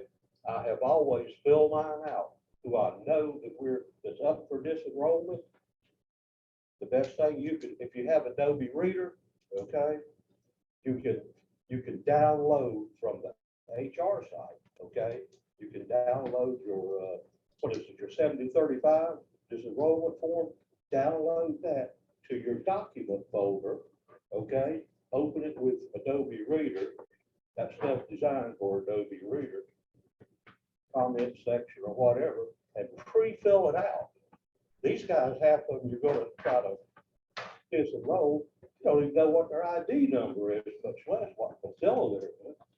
So fill it out for them. Okay, you get their member details. I got y'all's member detail right out here to get you in, okay? And if you do it for them, all they've got to do is sign 2 places. That's it. And turn in their ID card or mark if they lost it or if they ever got one. And on top of that, That's all. take a picture of the ID when you do get it, take a picture of it, or scan it and attach that to the form. You gotta have that attached to the form or else they're gonna kick that back and it comes back right away and just, if they hadn't got a card, mark it on there. They didn't receive a card, never issued. They keep screaming. The other day they said that even if it's 2 years later and you still ain't got the ID card back, they have an ID card, trace it down as long as you can kick it, but there's only so much you can do on that. The front end of that is to, when we do recruit and enroll a new person, make sure they know that ID card is not their ID card. That is property of the United States government, Homeland Security. That is not theirs. And so when they relinquish membership, they relinquish their fault. Arnie? What happens when you fill the 7035 out for a person that's retiring and it gets submitted, if everything's right on it? What's the process after it's been submitted? They should send you back a notification right away. I've got one of those right now, and when I did wrote on the form, I said, ID card will be surrendered upon approval of the retirement. Well, I had a guy who. That goes in on a help desk ticket, right? Yes. When the ticket is resolved, District 7 should Isn't assume the responsibility of generating a retirement certificate for that member and sending it to the flotilla. That's what I thought. Now, this guy's been a constant for over 16 years, great service. He submitted it just like they said. I had called Angela and talked to her about it, got it done right, and the guy still has never heard anything from him. So I went and personally bought him the retirement pin. It's not that much, it's like $5. And I made up a certificate and gave it to him. Because it was, like you say, well, you get. Right, I think you did the right thing, but you didn't finish the job. What you should do is send an email up the chain saying that because the district office did not. I did even better, send an email up the chain. I talked to the Commodore right here in Charleston. We had a boat day over at one of the boats, and she says, "Well, did you put him in for an award?" I said, "What kind of award would I put him in for?" I'd never heard of such a thing. So I'm getting back to processing. Now I know which Commodore you're talking about. It's the only one we got right now. Right? We got one select, right? However, the problem is nothing was ever done. To my knowledge. Call the district office and ask them for a blank retirement certificate. If they're not using them, maybe we can. And that's what we were told to do anyway, is to, when there's not one, generate one on the flotilla level or the division level, so we can do that. Because you shouldn't have to, but the office down there is just, I mean, I guess my feeling is if I'm gonna get beat up for not doing things the right way, it should be reciprocal. If you got time to chase these idiots around and try and get them to do the right thing, help yourself. It doesn't go uphill. a two-star Commodore got his. Skip Flotilla has a two-star Commodore. It had 40 years of service 2 years ago, and he just got his certificate? Yes, you should have read the email he sent me back. Was it I bad? did not forward. Hey, huh? What it, yeah, talk to me, because I'm interested in that. He wasn't very happy. Well, he never But is. it wasn't your fault. He It never wasn't my is. fault. Hell, if they can't get ID cards out, you know, it's to be understood that they can't get a certificate out or can't get an award done or anything else. How many awards were there today? Oh, yeah. It's not what I call a high functioning. Yeah. Bunch of folks. Well, and I'm gonna address something else too. John's asked me several times. Everybody who was active during COVID received an accommodation award, but they come with a medal. 2 flotillas got theirs because they didn't have the same number of members as everybody else that didn't. I guess they picked the 2 lower number to send them to. The other ones, I was told they were D-train, never could locate them at D-train. Got back, they were supposed to be sent, they were sent supposedly last week or something. I was expecting them, and I got emails that I should have them before division meeting, but they're still not in fruition yet. So Could you believe those emails? I just listen. Those guys down there, I do know one thing, that the DIROC's office in Miami, the person who is down there, they're leaving at the end of this year, so hopefully some of the prejudices against or self-motivated ideas will be gone. So hopefully, Very much off the record. Yes, go ahead. hopefully new Slower. new facilities and stuff there, you can write a letter this time. I've got 2 to write, you can write one. The end of the year or mid next year? December, that's December 31st, if I understand correctly. So, but the problem is that that's the only person in the office that can sign off on some of this stuff, and that person has been deployed. One time was supposed to be a week to do an incident investigation in Michigan, and they were there for a month. So then when they come back, all that stuff is backed up, but they don't have enough people, and they're trying to figure it out where they can get auxiliaries to sign off. So that's another story. Any other, this is the longest meeting I've ever had. Been Make it up for the first. Yeah, we're making up for the other ones, and this is the first in person. I've enjoyed being here and being in person. These kind of things mean more. That's D-Train was more, a little bit more real this year because of all the in-person. Just the person contact and conversing is worth more than 1 million emails, in my opinion. And I feel like you get more done, more accomplished. And by your body language, I know you guys are ready to go. So I'm not going to hold you up anymore, but I do appreciate the effort and the time and your attentiveness throughout the day. Anybody interested in the quarter deck, make sure you see Mr. Pascal. If you have any immediate needs for PPE, we'll see what we can do to accommodate some of that. There's some surplus that 12-3 is turning back in. We'll see what we can do with any immediate. All that I have to come later. That's past this, but I'm working on those. What about the stuff that we put in for last, this past summer? That's the stuff that. That's just been. That's what you were talking about. They won't let them buy, but some EVs at the time, and that only service one lane.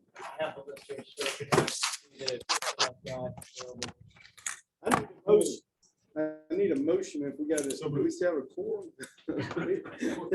Yeah, we've got one. Yes, yes. The second. The second. Yeah, the second, right? I have the PQS for anybody that does want to watch the end at stations. That's the communications watch. Real quick, you made, you write your email down here somewhere where they can get to you? Anybody here that wants that? Or just talk to you and you can get it? Yes, that's her. Yeah. Okay. Okay. Hey, whoa. Motion? Second, third, fourth. Okay, everybody in favor? Great job, guys. So good to see you. Out there. Look at me. I got to decide now. I thought you had it upside down. That's my dad. What we're gonna do about this here now. All hot stuff out there. I understand. Sure, I sent you with an underground action box, so the cover is rotted off. Same to y'all. Yeah. I know it's not an individual doing thing. No, It's a family that's okay. process. He's not a complainer, so I'm Well, happy. Thank God. So that's good, but He's too stoic. It's not good to be stoic. You know, sometimes it's worse. I voted for you to adjourn. Oh, so good man. I've never been able to play this tomorrow. I said, I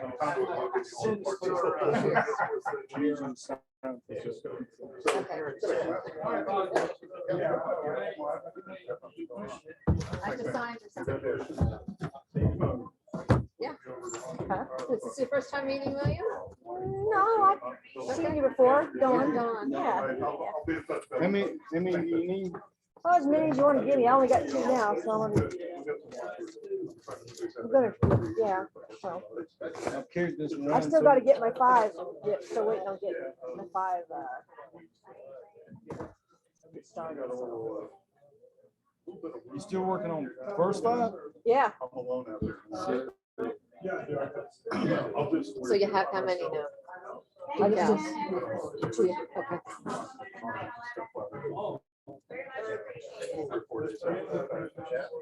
Okay. See if you can get 10. Yeah, 10, okay, with sure. 10 That's good. fine, yeah. I mean, if you need more, Now hey. that'll give me 5, and then I'll get 5 on my own, or whatever. We're gonna be getting more later, or what? Well, these are almost out. At the end of the year, there's gonna be. Okay, yeah. Did your flotilla need more? Yeah. I I mean, think we do, well. 3, 4, 5, 6. 20, 25. That, you've got them, that's great. All right, thanks, sir. See, that's your pad? Yes. Okay. Do you mind me I taking don't think I met you. What's your first name? I'm Roddy. Roddy, Kathy. Such a Kathy, pleasure. yes, ma'am. Yeah, Nice to meet you too. great to meet you. Thank you, Walter. One of the more productive meetings. Thank you. Are you serious? That was awesome. Yeah. Great job. At least we get the fixed. This also is a volunteer for Washington. You know. No, I can't. Oh, okay. You're so bad you're gonna trip me. All right, I'll get that I've to, been slappers. Pascal? Yes. I'll give it to him. I mean, yeah. I have 8. One tripod. We just want somebody. Yeah, yeah. My fingers. I know. Yeah. They're not easy to count. Do the job and document the I don't job all have- at the same time. We do some work out of the Plus I have shower 2 area, cameras. sometimes I have to rescan my fingers.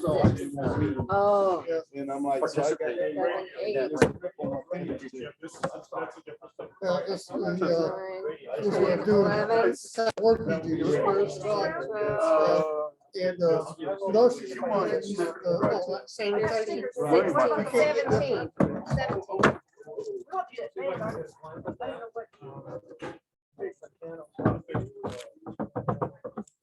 Do what? Right? All right, let's do 25. I'll sign for 25.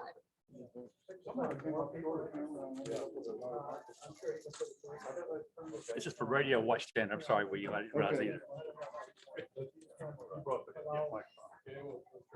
Thank you. I don't know if I got it to actually work or not, but it was reassuring to have it nearby. It was the-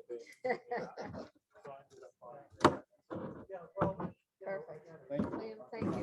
Great to see you. No, no, no. One of the ones that I hear about. Okay. I'm listening. From the material standpoint.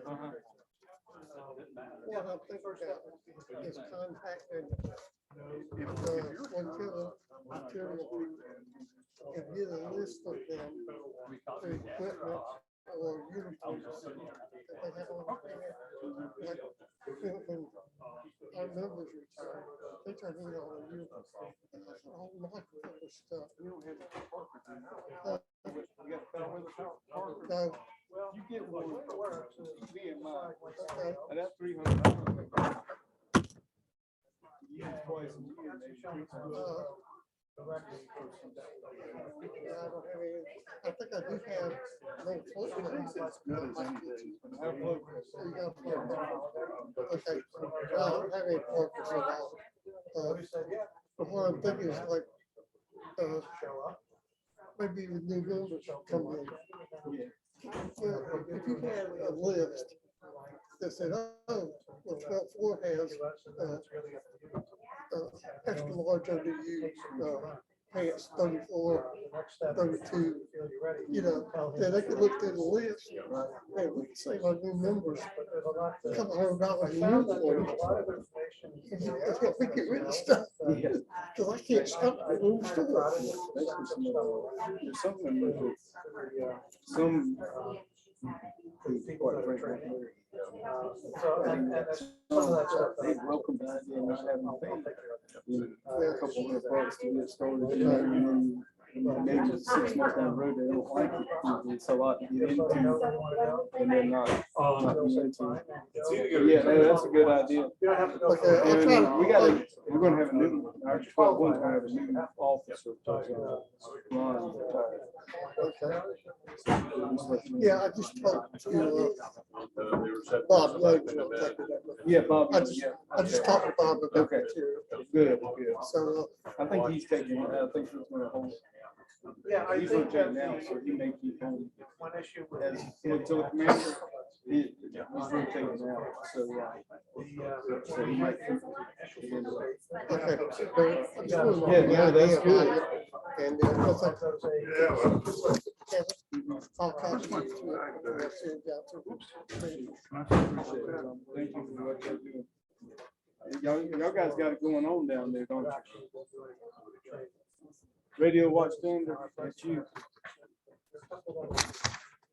All right. This is what you have for sure. Sir.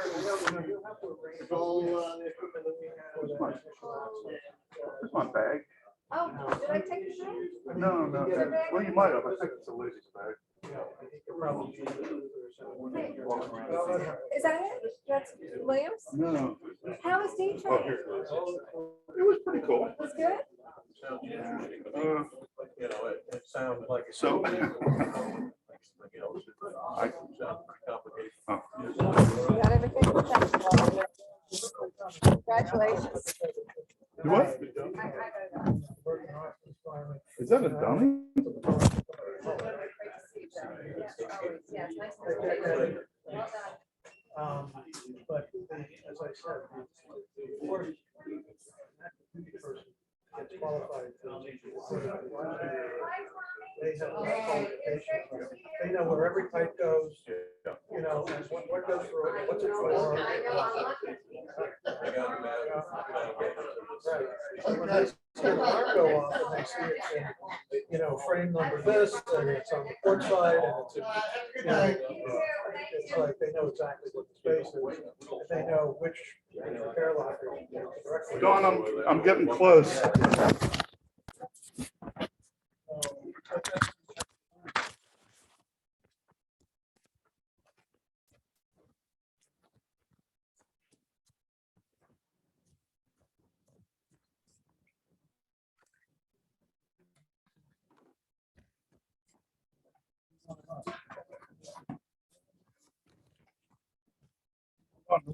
Where did you find these people that you said?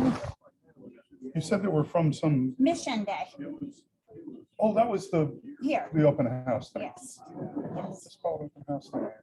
it's not, it wasn't an open house, it was a recruiting event. Oh, for activity. Yeah, the open houses are usually in the spring. So to say, I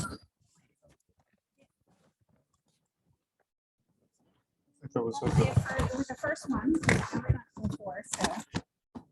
I think I was on the road.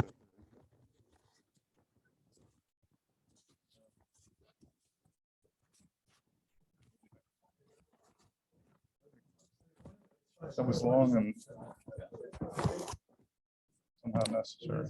Yeah, it was long, it was a lot of information, but you know, half the meeting I was dealing with a crisis with my daughter, so I was only Oh. half paying attention, but Everything okay now? I'm two teenage girls, nothing is ever okay. I just found out my kid went out and bought a house without even asking. Not they need permission, but.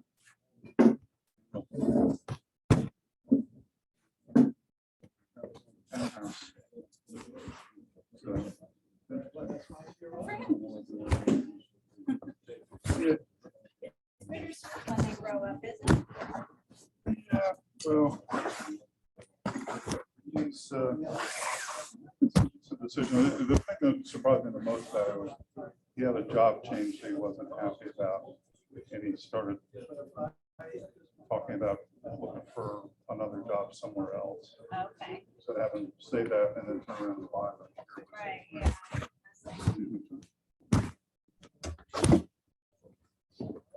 Where's your coat? What kind of things are you leaving?